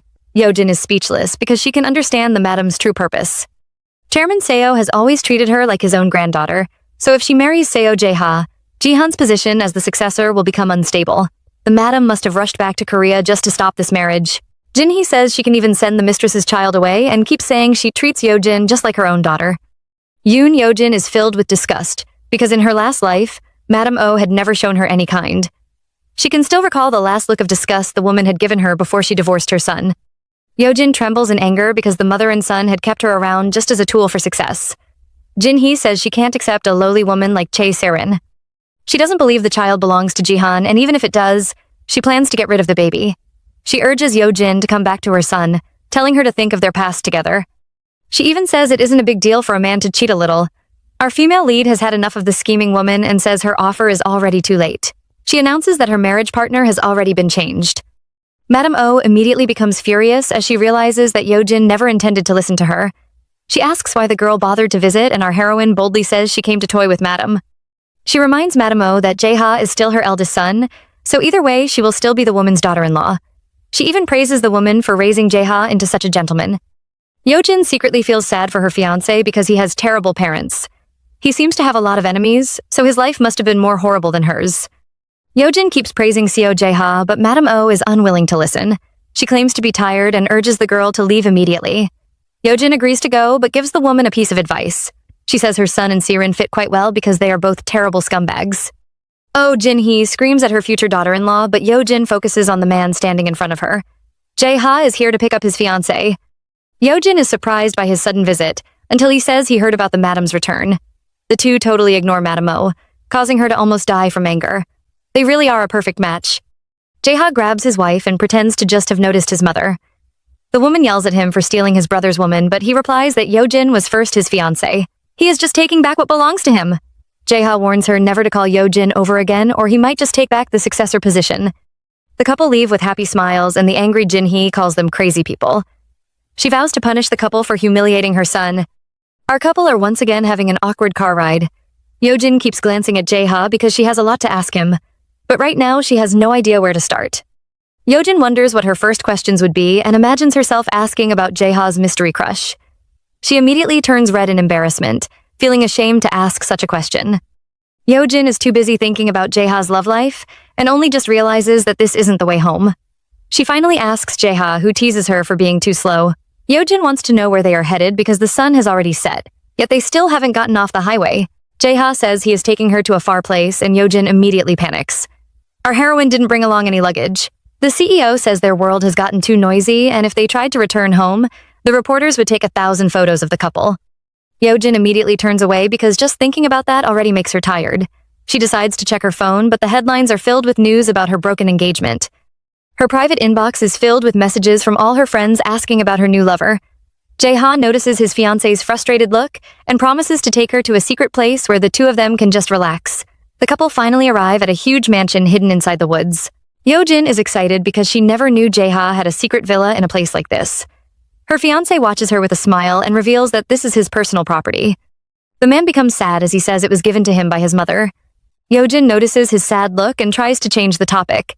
She keeps gushing about the villa as they take a tour around the mansion. Jae-ha leads her inside and our girl is shocked by the beautiful and cozy interior. They decide to light a fire and have a pretend camping experience, but Yeojin still can't relax. She keeps glancing at Jae-ha, wondering what her next move should be. Our heroine knows she should be focused on dealing with Madame O, but she can't stop thinking about Jae-ha's interview and his secret crush. She just wants to know why he showed her those feelings if he already has someone he likes. Yeojin is frustrated but refuses to ask because she is scared of the answer. Our male lead arrives with some wine and she asks when he prepared all this. It almost feels like Jae-ha already knew she would be disciplined before it even happened. The man says he heard about her vacation, so he asked his caretaker to prepare his mansion. Yeojin reminds him that this is a punishment and not a vacation, but Jae-ha doesn't care. All that matters is that his fiancé is taking a break from work. The girl glares at Jae-ha, who has a big smile on his face. He seems even more excited than her. The couple enjoy the campfire and watch the stars. Yeojin almost thinks she is in another world and can already feel her troubles fading away. She praises Jae-ha's villa, but instead the man scolds her, warning her to be careful of Madame O and her son. He says his fiancé has to inform him before meeting them because she can't handle Madame O alone. Yeojin might be a tough woman, but Madame is a difficult opponent. She might seem like a transparent person, but she is actually a wicked woman who can't be underestimated. Yeojin sips her wine, causing Jae-ha to scold her for not listening to him. The girl promises to be careful, but points out that Jae-ha seems to be overprotective. Our male lead isn't ashamed and reminds her of the kidnapping incident. Yeojin recalls the recent news she heard and says Ji-han has been released from jail without any charges. Seo Jae-ha is sure his brother must have forced the subordinates to take the blame. Our heroine knows she can catch Ji-han if she testifies, but she decides to wait. She wants to get some solid evidence that will send Ji-han to jail forever. Jae-ha agrees, but suddenly changes the topic, claiming that Yeojin wants them to get married immediately. Our heroine is confused because she never said that, until Jae-ha reminds her of her conversation with Madame O. He even recalls the way she praised him, causing our poor girl to nearly lose her soul. She never thought Jae-ha would hear those words. Yeojin recalls her last words during the discussion and immediately becomes terrified, but it is too late as Jae-ha recites the last phrase about her falling in love with him. Yoon Yeojin becomes speechless and immediately turns red. She refuses to look at Jae-ha, warning him to stop teasing her. Our heroine is ready to go to bed, but the CEO announces that there is only one bedroom. Yeojin immediately loses her cool and begins to yell, but the man seems totally relaxed. The poor girl looks like she is about to faint as she realizes that they will be sleeping together. Yeojin is unable to ask the question, so Jae-ha does the honors. He suggests that they sleep together tonight, and Yeojin agrees with a shy look on her face. Unfortunately, the man suddenly stands up and leaves, claiming he was just joking. Jae-ha chooses to sleep outside and leaves Yeojin sitting behind with a red face. The next day, Madame O is waiting at a restaurant while thinking of Yeojin's disrespect. Even if the girl is the heiress of the W group, she has no rights to reject her offer. After all, Yeojin is just a useless duck sitting around with no family. Jinhee slams her cup on the table, thinking of the consequences of her actions. Chairman Seo will be furious once he learns about her return. The old man still hasn't forgiven her after all these years, making us wonder what evil deeds she committed. The person she has been waiting for finally arrives, and it turns out to be Ji-han. The boy isn't too pleased to see his mother because he had warned her not to visit Yeojin. Jinhee slams the table, saying she had to see the little wretch who broke off the engagement with her only son. Ji-han is frustrated because Yeojin has suddenly become unreasonable. She refuses to listen to him even though he has asked her to come back. The madam is worried about her son because she has heard of the backlash he faced due to the broken engagement. Ji-han still thinks that his cheating scandal shouldn't have ruined his new business and vows to start another proposal to make up for his losses. Madame O is surprised because Yeojin was never a fierce person. Ji-han says the girl has changed, but his mother thinks she has become a completely different person. She also complains about her stepson, revealing that the two have headed to Jae-ha's private villa left behind by his birth mother. She mocks the two for acting like a couple and doesn't notice the furious expression on her son's face. Ji-han can't believe the two are having a secret vacation, so he ignores his mother and leaves with anger. The scumbag heads to the bathroom in a rage and even breaks the restaurant's mirror. He is still cursing the couple when he suddenly receives a call from Chae Se-rin. Meanwhile, our favorite couple are busy enjoying their vacation. Seo Jae-ha is trying to coax Yeojin into the swimming pool. But the girl refuses and has no intentions of playing with water. She even scolds the man for doing too much. Jae-ha smirks, pretending to step out of the water. In the next second, he grabs Yoon Yo-jin and drags her into the swimming pool. Our heroine glares at the culprit, who shows no remorse. He even says she must feel good now that she is inside. The couple are in a suggestive position as Jae-ha grabs her thighs and waist while she holds his neck. Our girl is flustered and quickly releases him, while the naughty man laughs at her shy face. Yo-jin glares at Jae-ha, secretly calling him mischievous. Meanwhile, back at the city, Seirin is trying to show off her newfound power. She glares at the hotel staff, who insist that their hotel is fully booked for weddings until next year. Seirin smirks and asks if the woman knows who she is. Just then, the manager arrives and the two women begin to whisper. Seirin is feeling smug, thinking that the girl must have recognized her identity. Instead, the general manager insists that their hotel is already fully booked for weddings. The mistress immediately begins to yell, bragging about her future fiancé. She is still throwing a tantrum when a man suddenly taps her shoulder and warns her to stop. Seirin recognizes him as Jihan's personal assistant. Secretary Kim drags the girl away while ignoring her protests. The mistress is furious and screams at him, but soon notices everyone staring at her with disdain. She finally becomes afraid as she realizes that Seo Jihan has no plans to marry her. Yeojin is still relaxing by the side of the pool, while Jae-ha heads inside to receive a phone call. His secretary apologizes for interrupting his vacation and announces that Seo Jihan's side has shown some movement. Our sly male lead had leaked out news that he plans to participate in Intech's public sale. Just as expected, Jihan's side had responded immediately, and he could tell they were in quite a hurry. His secretary wants to know their next move since Intech is asking for a meeting with him. Jae-ha is willing to meet with the tech company because it will put some pressure on Seo Jihan. Hojin is the only company participating in Intech's public sale. Because their group is famous for being a tough acquisition candidate, the other companies are unwilling to participate. Seo Jae-ha wants his half-brother to acquire Intech, but he also plans to have some fun by making Jihan suffer a little. He can't let the boy win so easily. He ends the call and reminds Yeojin they have an unfinished discussion. The girl had promised to tell him some secrets about Intech. The couple return to the mansion to share a cup of coffee. Yeojin asks if her fiancé is interested in Intech, but Jae-ha says it isn't necessary for him to acquire the company. The girl is relieved because even in her past life, Jae-ha hadn't been interested in Intech. She immediately reveals that the tech company is the key to destroying Hojin. She explains that the acquisition might look good at first, but once Hojin acquires the company, they will immediately discover that it is filled with problems. Intech is just an overhyped and failing company. Yeojin urges Jae-ha to trust her and the man agrees. Still, he plans to set up a meeting with Intech so he can watch Jihan's reaction. Our heroine takes a sip of her coffee and nearly chokes when Jae-ha suddenly mentions the mistress's name. He says the girl had gone over to his uncle's company and tried to force them to schedule her wedding, even though their booking was already full. Yeojin isn't too surprised because Seirin has always been a vain person.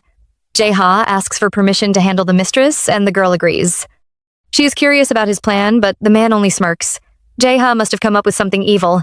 Later at night, Yeojin heads over to Jae-ha's study and almost melts when she sees the handsome man wearing his glasses. She can tell the man is working and is surprised, because she thought he took some time off. Jae-ha says the company contacted him because the job was urgent. Yeojin doesn't believe him and is sure the man must have pushed back his work just to accompany her. Jae-ha doesn't notice her touched look, telling her to put off the light and go to sleep. Yeojin points out that he is still working and he becomes worried that he is disturbing her. The girl explains it isn't his fault because she has trouble sleeping. Ever since her rebirth, Yeojin has to rely on sleeping pills to fall asleep. Unfortunately, she had left all her medicine at home. Thankfully, the villa turned out to be comfortable, so our heroine can still sleep for a few hours. But she doesn't want to sleep tonight because it is their last day here. Yeojin decides to make conversation and asks Jae-ha about the locked room. She thinks it is just a storage room, but our male lead immediately looks upset. He doesn't think it is a pleasant story, but he has to satisfy his fiancé's curiosity. Jae-ha explains that the villa belonged to his mother and that room was her personal workspace. His mother was a painter, so when she was preparing for her exhibitions, she always stayed there to work on her pieces. Back then, little Jae-ha had always complained about being bored, but he never knew that would become his last memory. He knew his mother had a chronic illness, but never expected her death to come so suddenly. Our male lead reveals that he had sorted out all her belongings, but he could never touch her studio. Yeojin finds her husband pitiful and doesn't think she should be living in such a precious place. Jae-ha suddenly becomes serious, saying he brought Yeojin over because of that. He gives the girl an ultimatum, telling her to give him an answer about their marriage before she leaves. Jae-ha is tired of the delay and wants to prioritize their wedding once they return. Yoon Yeojin immediately turns into a shy bunny with a red face. She stammers a reply and quickly runs out of the room.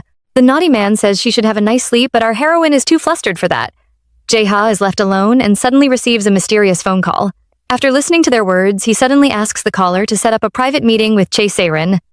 Yoon Yo-jin has finally returned back to work and complains that a week has passed so quickly.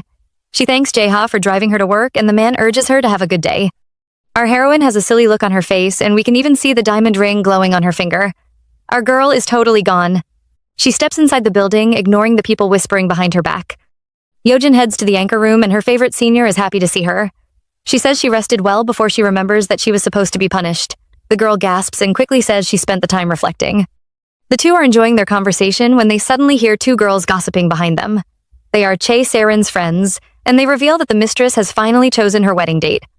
The couple are in a rush, so their wedding will be held next month. Se-rin has even chosen the dress and reserved a spot at L Hotel. Yoon Yo-jin is surprised to hear this news because this is the worst time to hold a wedding. Jihan has always cared about his reputation, so she is sure the man is unaware of his mistress's plans. Announcer Kim glances at Yo-jin and suggests that the woman must secretly be envious. Her friend urges her to keep quiet, but the woman says stealing someone's fiancé isn't a big crime. Just then, our heroine approaches the girls and interrupts their conversation. She says she overheard their discussion, which causes the girls to panic. Yo-jin isn't interested in them and asks to see Chae Se-rin's message. The next second, she goes looking for Seo Jae-ha, who admits that he gave them permission. Yoon Yo-jin is shocked and questions the man, but Jae-ha pretends to be upset. He tells his fiancée to also focus on their wedding. Jae-ha says the mistress insisted on having her wedding at L Hotel, so he had to approve her request. He already knew Yo-jin would be curious, so he reveals that the hotel is run by his uncle. Our heroine wonders if Seo Jihan is aware of his wedding, but Jae-ha looks away and says he has no idea. Clearly, he is just setting his brother up. The man says a meeting will be held soon to introduce Se-rin to the Seo family. He believes the madam will want to test the girl since Yo-jin has refused to become her daughter-in-law. Jae-ha hopes he has satisfied his fiancé's curiosity and says it is time to focus on their own relationship. Yo-jin is confused because she has no idea what they will discuss. Jae-ha sighs and says he only arranged the meeting at L Hotel because of them. The man reveals with a proud smile that they will be announcing their wedding date during that meeting. He is sure it would be exciting. Downstairs, Chae Se-rin arrives at the KBC company to see announcer Kim. The woman is confused by this sudden meeting, but Se-rin says she only dropped by after her meeting with the planner. She keeps talking about her wedding, which upsets the announcer. She thinks Se-rin shouldn't be this smug after stealing someone's fiancé. Kim doesn't want to waste time listening to her and says she has to leave.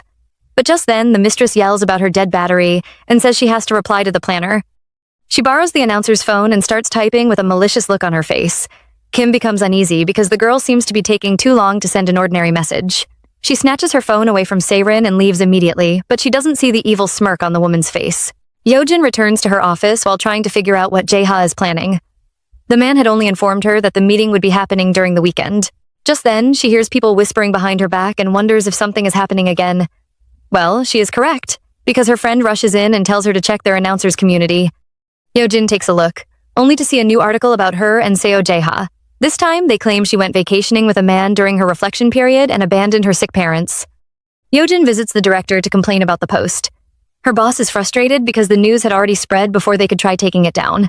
He reveals that he has had several complaints already, and he is afraid Yoon Yo-jin's position as a news anchor might be ruined. Our heroine is unwilling and demands that the IT department trace the IP address of the post owner. The director agrees to help her find the culprit and asks Yo-jin to follow him to the anchor's office. The boss immediately scolds everyone when he arrives. He refuses to take this incident lightly and warns everyone to stop making weird posts on the community server. He even reveals that they are already tracing the IP address of the poster. Announcer Kim begins to tremble when she hears this news, and Yoon Yo-jin notices her strange behavior. The woman looks completely terrified, almost as if she has done something evil. Our heroine approaches the girl, asking her to open the company's broadcasting app. Kim is filled with guilt, so she stammers when she tries to reply to Yo-jin. Our female lead tells the director to stop his search because she has already found the culprit. Announcer Kim immediately jumps up in fear and tries to defend herself. She says she wasn't the one who made the post and reveals that she had met with Chae Se-rin. The girl had borrowed her phone for some time and she had no idea she would make such a malicious post.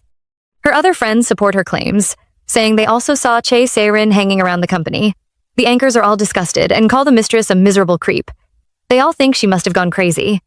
Still, Yo-jin isn't going to forgive announcer Kim. She whispers into the girl's ears, reminding her of all the fake rumors she spread about her. She orders the girl to correct her mistakes, or she might just sue her for workplace harassment and spreading false rumors. She advises the announcer to behave herself if she doesn't want to face a lawsuit. The director also scolds everyone, reminding them that they are all adults. Instead of supporting the victim, they keep bullying Yoon Yo-jin. The man feels sorry for our poor heroine and pats the girl's shoulders. The weekend finally arrives, and Chae Se-rin is having a meeting with Seo Ji-han's parents. Madam Oh acts like a nice mother-in-law, urging the girl to have some food. Se-rin replies with a cute look but is secretly annoyed. She is upset because Ji-han is running the mood with his unhappy face. The mistress thinks she did nothing wrong, even though she set the wedding date without Ji-han's knowledge.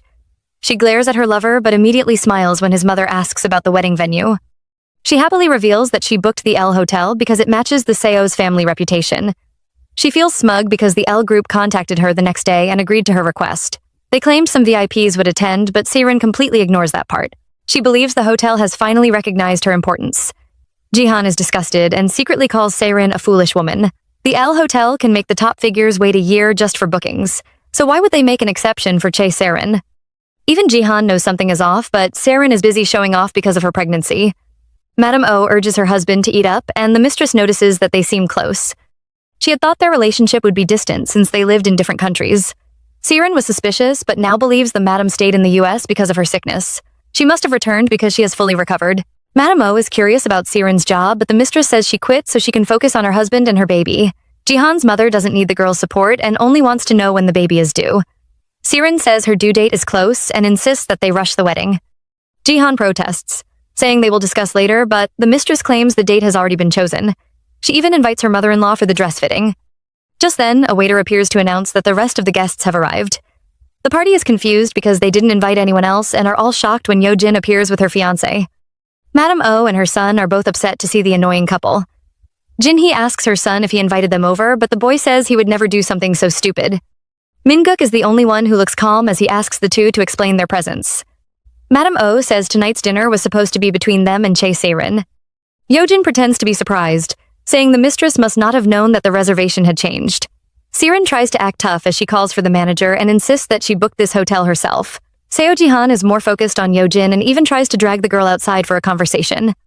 Our male lead immediately shields his bride and says they can just discuss here.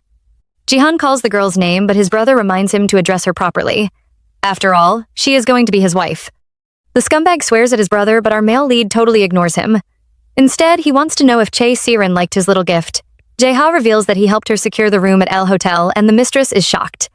He even arranged it according to her schedule. Jae-ha wants to know if the cheating couple are happy with his present. After all, he has to support his younger brother's marriage. Oh, Jin-hee is unwilling to bear his embarrassment and tries to leave.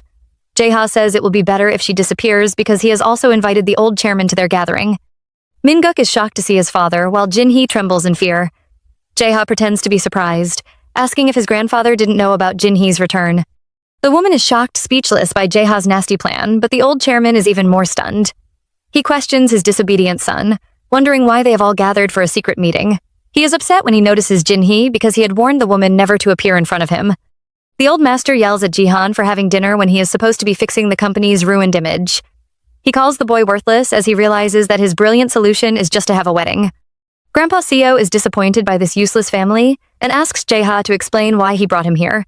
He doesn't believe they came all the way just to see these idiots. Our male lead has a smile on his face as he announces that he has set a wedding date with Yo-jin. He plans to hold the ceremony at L Hotel's royal floor at the end of the month. Chae Se-rin is upset because Yo-jin is going to get married before her. Our heroine smirks at the mistress because she has just begun her revenge. Grandpa Seo is surprised by the sudden wedding, but Jae-ha says it is just a private ceremony. They plan to announce their marriage to the press later. Ji-han yells at Yo-jin and calls her crazy, but our heroine doesn't argue. She even says she is crazy for Seo Jae-ha.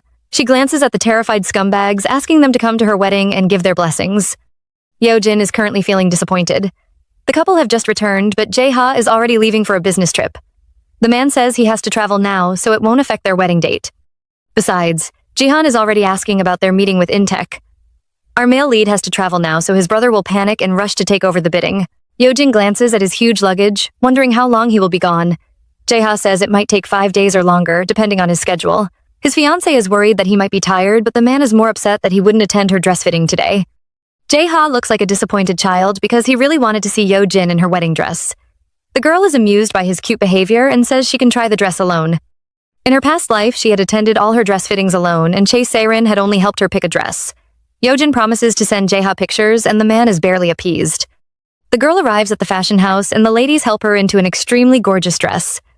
They are surprised to see her alone but promise to take care of the beauty. Yojin isn't bothered because she has already worn a wedding dress in her past life. But when she remembers Jaeha's longing look, she blushes and admits that it won't be bad to have another dress fitting. Just then, our heroine hears someone yelling outside her fitting room. The woman seems to be unhappy that there are other customers, but the manager says someone had already booked the place. The arrogant woman insists on having 2 time slots and even rips open Yojin's curtain. As expected, it is the nasty mistress Chae Se-rin, and she is even wearing the same wedding dress as Yoon Yo-jin. The mistress immediately acts pitiful, claiming that our heroine must be following her around. Yojin doesn't back down and says the girl is the one following her around.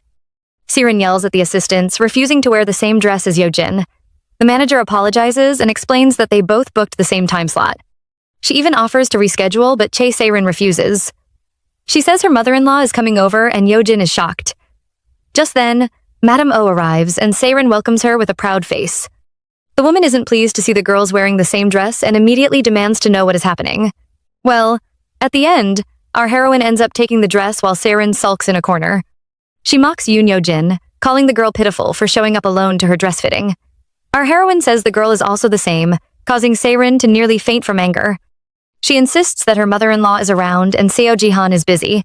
Yojin obviously doesn't believe her but is tired of arguing. Madame O arrives after visiting the bathroom and Se-rin immediately rushes to show her a dress design. Jin-hee waves her away, telling her to wear whatever she wants. She says she came to have lunch with the girl and the mistress immediately shows Yojin a smug glance.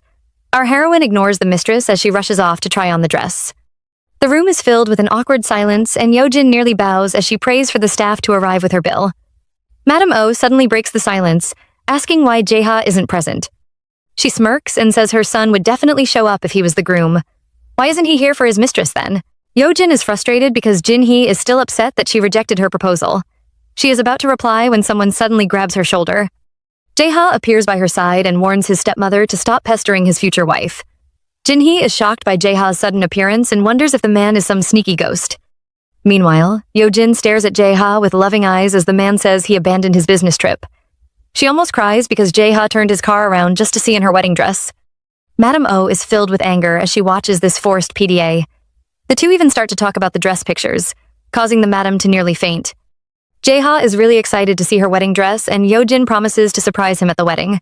Jin-hee turns away in disgust, just as Chae Se-rin arrives in her wedding dress. Our couple take their leave while the jealous women watch them with unhappy faces. Yojin doesn't forget to give them a smug look before she leaves. The two step outside and our heroine thanks Jaeha for showing up. She really couldn't bear such an awkward day. Jaeha stares at his fiancée, saying they wouldn't see each other for a long time if he travels today. Our innocent girl doesn't understand his meaning and even urges him to leave when he receives a phone call. The man sighs and decides to make his move. He steps closer to Yojin and pulls her close. Before the girl can react, he quickly kisses her soft lips. Jaeha heads to his car and asks Yojin to wait for his return. The man drives away, but our girl is still touching her soft lips with a red face. Se-rin is having lunch with her mother-in-law. She thanks the woman for coming to the shop and helping her pick a dress, but Jin-hee is convinced she did nothing. The mistress is secretly pleased because she had used her mother-in-law to make Yojin feel left out. She even thinks the girl dragged Jaeha back just to prove that she wasn't alone. She decides to stop thinking about the couple, convinced that she will soon become the lady of Hojin Group. Just then, the waiter arrives with their meal and a happy Se-rin immediately starts eating. Oh, Jin-hee watches the girl with suspicion because this soup is supposed to be too tasty for pregnant women. She questions the mistress, wondering if she has morning sickness. Se-rin says she doesn't and instead seems to have an eating sickness. Her appetite is amazing and she praises her baby for being good. Jin-hee is stunned when the girl calls the child Hojin and Se-rin says it is his nickname. She hopes her baby will grow up and run the company just like his father. She feels relieved when Jin-hee smiles, thinking that the woman likes the name. The madam suddenly changes the topic, mentioning her terrible morning sickness when she was pregnant with Seo Ji-han. Se-rin freezes in shock as the woman says the taste of this soup had always made her dizzy. She even claims the daughter-in-laws of the Hojin family all had the same terrible morning sickness. Chae Se-rin immediately becomes uncomfortable because she is afraid the madam is testing her. The mistress convinces herself that she can't have the same experience as the older woman. Jin-hee admits that Se-rin's pregnancy might be different and finally brings up her real purpose. She points out that Chairman Seo Mu-jin isn't an easy person, so even though Se-rin is carrying her son's child, if she falls out of the chairman's favor, she will never enter the Hojin family. Chae Se-rin is frightened and stares at the madam in shock. She yells about her love for Ji-han, asking his mother not to break them apart. Oh, Jinhee is amused, since the two are clearly still having an affair. She orders Seirin to stop screaming because she doesn't plan to break the couple apart. Instead, the woman suggests that they stop the wedding. Jinhee says the breakup article had caused Hojin to lose a very important deal, so having a wedding now will only make the old chairman more furious. She wants them to postpone the wedding and advises Seirin to focus on Jihan. Once the boy hears that she has made some sacrifices for him, he will definitely be grateful to her. Seirin looks unwilling, but there is nothing she can do. Meanwhile, Yoon Yojin arrives at work still thinking of her messages with Jae-ha. She hates to admit it, but she is falling in love with the man. The girl reminds herself that her revenge is more important, and promises to get rid of these feelings before Jae-ha returns. But the next second, she remembers that kiss and her whole face turns red.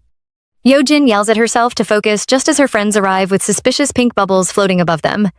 They ask Yojin about her wedding, while the girl tries to figure out how they found out. The anchors are all blushing as they urge our heroine to check the news. The silly girl wonders if another scandal has been released, causing her friends to laugh at her. She finally takes a look, and the headlines are all announcing Seo Jae-ha's marriage to his longtime crush. Yojin freezes in shock, causing her friends to laugh at her silly expression. They tease the confused girl, saying her groom must have done an interview. Yoon Yojin is embarrassed and wonders when this article was published. Her friends tease her about being the chairman's crush, but the girl thinks to herself that it is just a lie. Still, her face turns completely red as her friends continue to ask about the wedding. Yojin returns home but is disappointed when she realizes that she is all alone. She is unused to the silence and decides to have a drink. The next minute, we see a very drunk Yojin sitting with a flushed face. Just then, a hand touches her shoulder as someone urges her to go inside and sleep. The drunk Yojin takes a look, but everywhere is blurry. She tries to focus and is shocked to see Jae-ha standing right in front of her. Yojin is surprised to see the man who was supposed to be on a trip. She says she must be hallucinating because she missed him too much. Jae-ha plays with his wife's hair and asks her to repeat her confession. The girl admits that she missed him a lot and even gives him a big hug. Our male lead is surprised by his wife's sudden clinginess and has a huge smile on his face as he returns the girl's hug. He also teases her, saying she must not have missed him that much since she ignored his messages. Yojin tries to defend herself by saying she has been too busy and her phone is in her bag. Jae-ha tells her that isn't an excuse because she could have still replied to his message. Our heroine suddenly looks like a scared child as she admits that she is confused. She has no idea what to do or say to Jae-ha, and it makes her scared. The girl still doesn't believe that these feelings are real. Jae-ha smiles and is clearly pleased with her answer. He leans closer, saying Yojin must be so honest because she is drunk. He finds her hard to resist and keeps staring at her beautiful face. The man pulls his fiancée closer and caresses her lips, asking for permission to take things further. Yoon Yojin suddenly becomes flirty, telling Jae-ha to show her what he can do. The man is surprised by her boldness, but refuses to take things further with a drunk woman. The girl is unhappy and suddenly leans over to kiss Jae-ha. She smiles happily and even calls it a goodnight kiss. She is admiring the man's shocked face when everything suddenly begins to get blurry. The girl is unwilling to fall asleep, but it is already too late. The next day, Yoon Yojin wakes up in bed with a bad headache. She sees Jae-ha sitting on a chair by her bedside and freezes in shock. The next second, she flies towards the man, calling out his name. Yojin has completely forgotten everything that happened last night and even says the man must have just arrived. Jae-ha stares at the silly girl before he laughs and agrees that he arrived this morning. He says the girl was already asleep and the living room was a total mess. Yojin feels guilty because she only wanted to have a simple drink. She is a bit confused because the last thing she remembers was falling asleep on the sofa. Seo Jae-ha steps out to get the girl some water so she can sober up a bit, but Yojin keeps following after him. She is surprised to see Jae-ha because he was scheduled to return this evening. The man says the situation wasn't so urgent, as he hands Yojin the glass of water. He tells the girl to wash up quickly because they have somewhere to visit. Yojin wonders where they are going, but Jae-ha refuses to give her an answer. Turns out the couple are going to visit Yoon Yojin's parents. The CEO notices the girl's anxious look as they step into the ward. Her parents are still lying in bed and can only survive using these machines. They have no hopes of ever recovering. Yojin is heartbroken because even after her rebirth, she couldn't save her parents. Jae-ha suddenly grabs his fiancée's hand as he greets her parents. He apologizes for not introducing himself properly during his previous visits and announces that he is marrying their daughter. Their wedding is even happening next week. Seo Jae-ha stares at the unconscious parents and thanks them for raising Yojin properly. The man vows never to leave the girl alone again. Our heroine is touched by his words as she begins to cry. Meanwhile, Chae Seirin is going through the news when she suddenly sees Yojin's wedding announcement. The mistress is furious because her rival is marrying before her and holding her wedding at her dream hotel. The jealous Seirin refuses to let this happen. In the middle of the night, Seirin heads to Jihan's apartment and keeps knocking loudly. She frightens the neighbors into opening the door, but the mistress feels no remorse. She keeps banging the door until Jihan opens up. The man is annoyed to see the girl because he had warned Se-rin not to come over. The mistress immediately acts like a delicate flower but secretly scolds Jihan for making her act wildly. He invites her inside but questions her presence with a harsh look. Se-rin says nothing is wrong and she just misses Jihan. She hugs the man but secretly takes a look around. The girl notices his cluttered desk, realizing that the man must really be in a crisis. She offers to make him dinner, but Jihan shoves her away and refuses to eat. He asks Se-rin to leave if she has nothing important to say. The mistress is furious with his dismissive attitude, but still clings to his side and says she wouldn't come over without a valid reason. Se-rin mentions their wedding, but Jihan shows no interest. He even says the girl can make the decisions on her own. The mistress suggests that they postpone the wedding, which leaves the man shocked. The girl has always been anxious to marry him, so he questions her sudden change. Se-rin pretends to be sad as she says it isn't the right time. Because of the scandal, his position in the company is being threatened. She acts like a considerate wife and apologizes for pestering him, saying she was just anxious after getting pregnant and losing her job. Se-rin hugs Jihan, saying she and her little Hojin are willing to wait. She is ready to have the wedding next year, but wants Jihan to agree to her second request. The mistress is annoyed by the old madam, but has to admit her words were totally correct. Jihan has become more cooperative after she agreed to postpone the wedding. She says she wants to live with the man and even acts pitiful.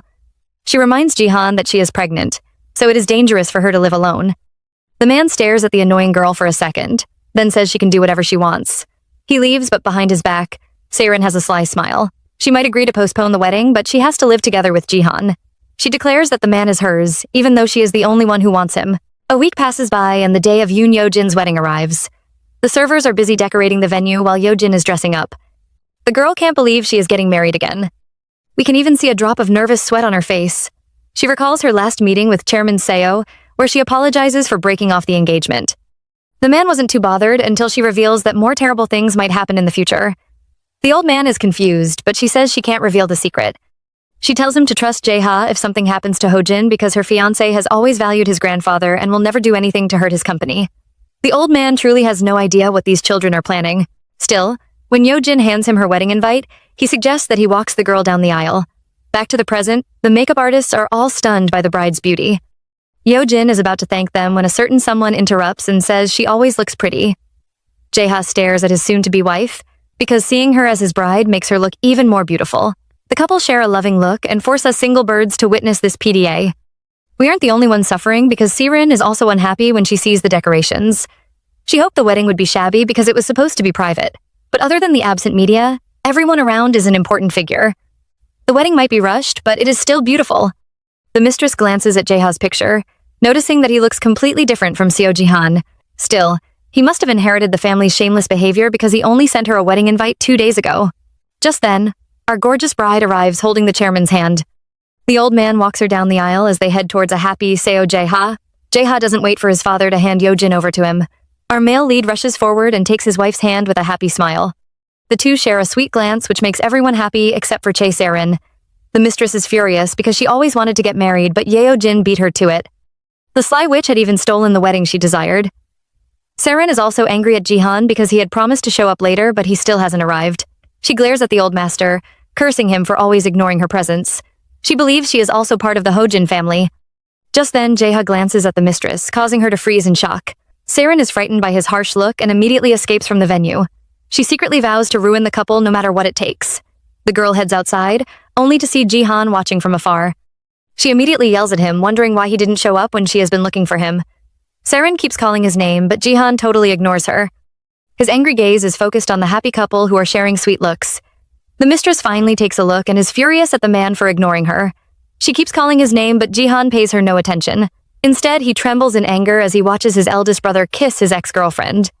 Se-rin is filled with anger, so while the couple greet their guests, she sneaks off to a corner to make a mysterious phone call. The evil mistress seems to be planting something strange in the couple's home. The day finally ends and our main leads fly out for their honeymoon. Yojin is taking a walk on the beach when Jae-ha shows up with some wine.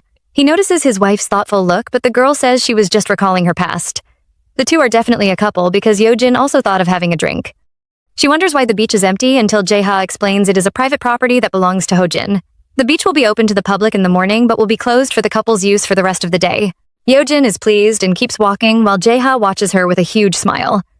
He keeps glancing at his pretty wife and finally reaches out to hold her hand like a sneaky thief. Yojin is startled, immediately ordering the man to let her go. Jae-ha glares at his wife and scolds her for pretending to dislike it again. The girl always acts like a two-faced scumbag. Yojin's face turns red because she has been caught and she stammers as she tries to explain. Jae-ha grabs her hand again, asking her to tell him why she is so afraid. He urges her to always share her fears with him because they are now a married couple. Yoon Yojin is touched by his words and stares at him with her big teary eyes. Yojin looks like an abandoned child as she apologizes to her husband. She has no idea why she feels this way, even though she doesn't dislike Jae-ha. She must have experienced too much pain. Seo Jae-ha notices her upset face, so he caresses her cheeks and kisses her forehead. He tells the girl to stop overthinking and asks her to just focus on the present. After all, they are already married and came here to take a break from their busy lives. Jae-ha's kiss unlocks a hidden memory in Yojin's mind, and she finally recalls the night she kissed him while she was drunk. The girl turns into a nervous wreck as she tries to ask Jae-ha about that night, but her words are too misleading, causing the man to be confused.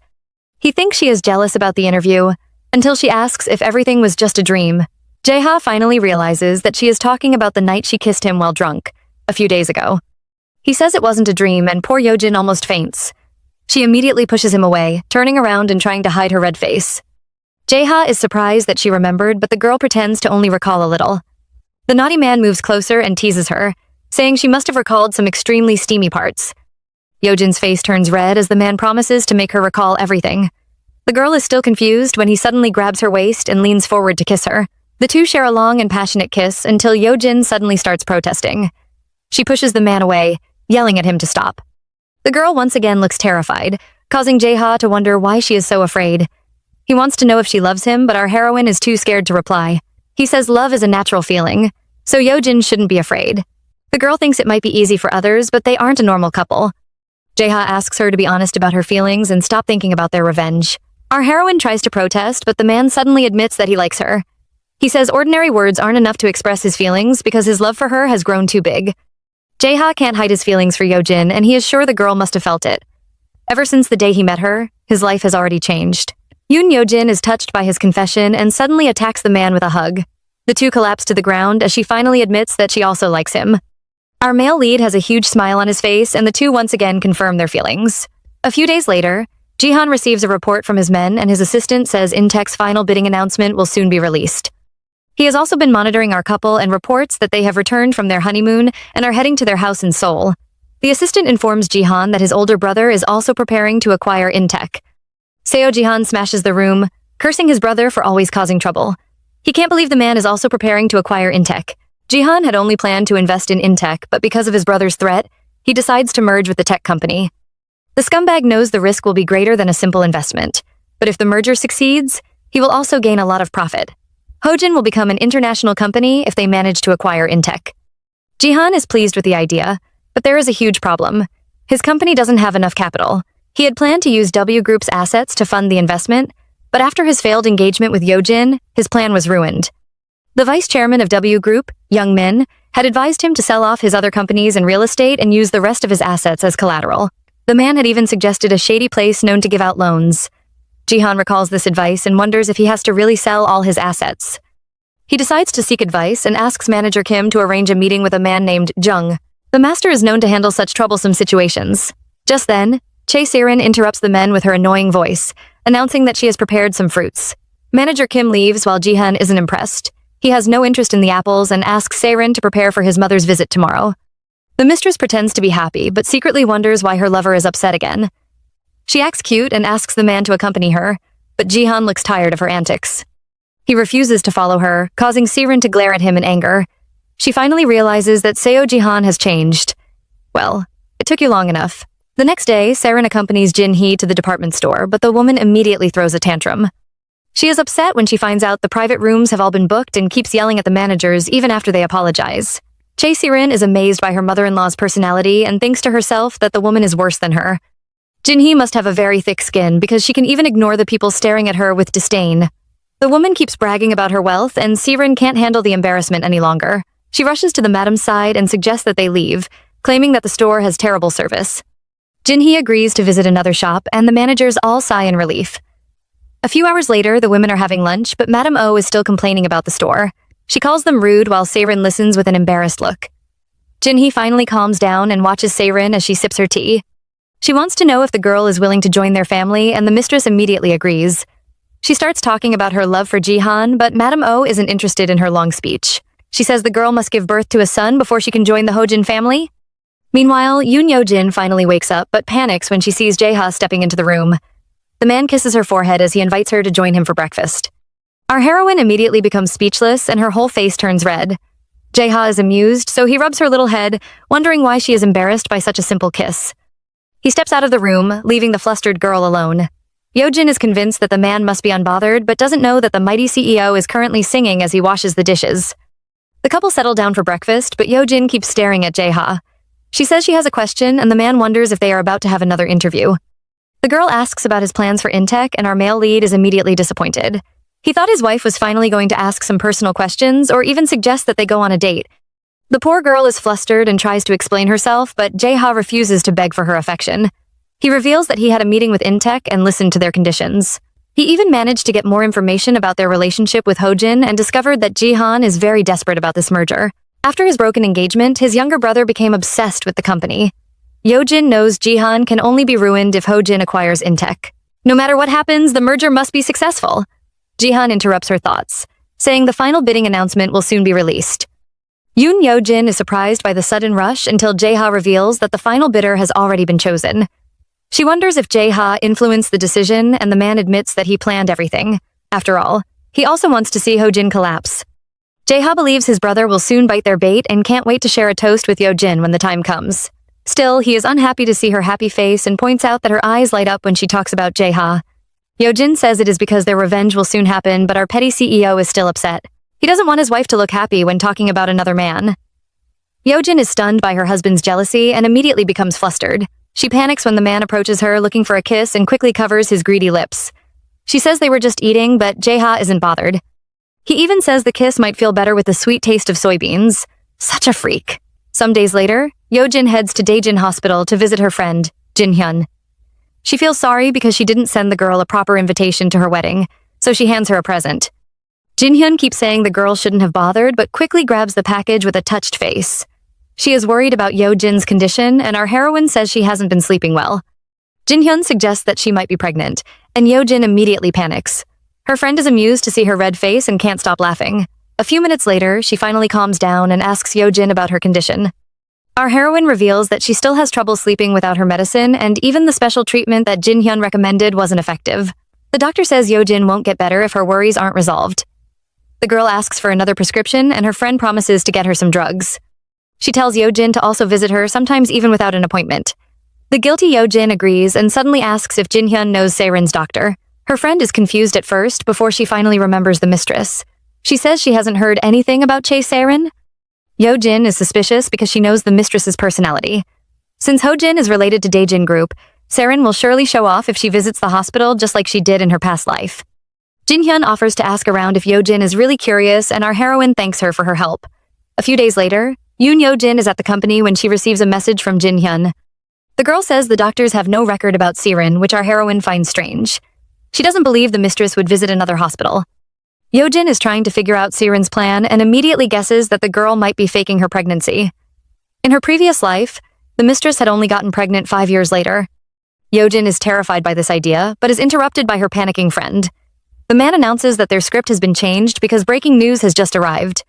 He hands the script over to Yo-jin and says the results of the public bidding for Intech have been released. Yo-jin glances at the report, discovering that Hojin and W Group are both the final bidders. Even worse, the headlines have turned the bidding case into a fight between two brothers over a married woman.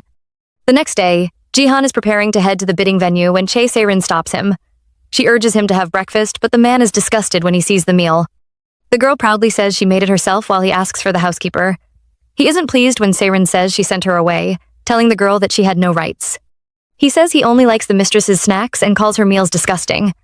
Seirin refuses to let him go and hugs him, saying she has something to discuss. The man says his secretary is waiting for him and asks the girl to keep it brief. The mistress happily says she went to the district office to get some documents. We think it might be some important documents that might help Jihan win the bid, but when the man takes a glance, it turns out to be a marriage registration form. The girl smiles widely, urging him to register their marriage first. She doesn't notice Jihan's angry face and keeps saying she feels anxious. Jihan can't control his anger and grabs the paper.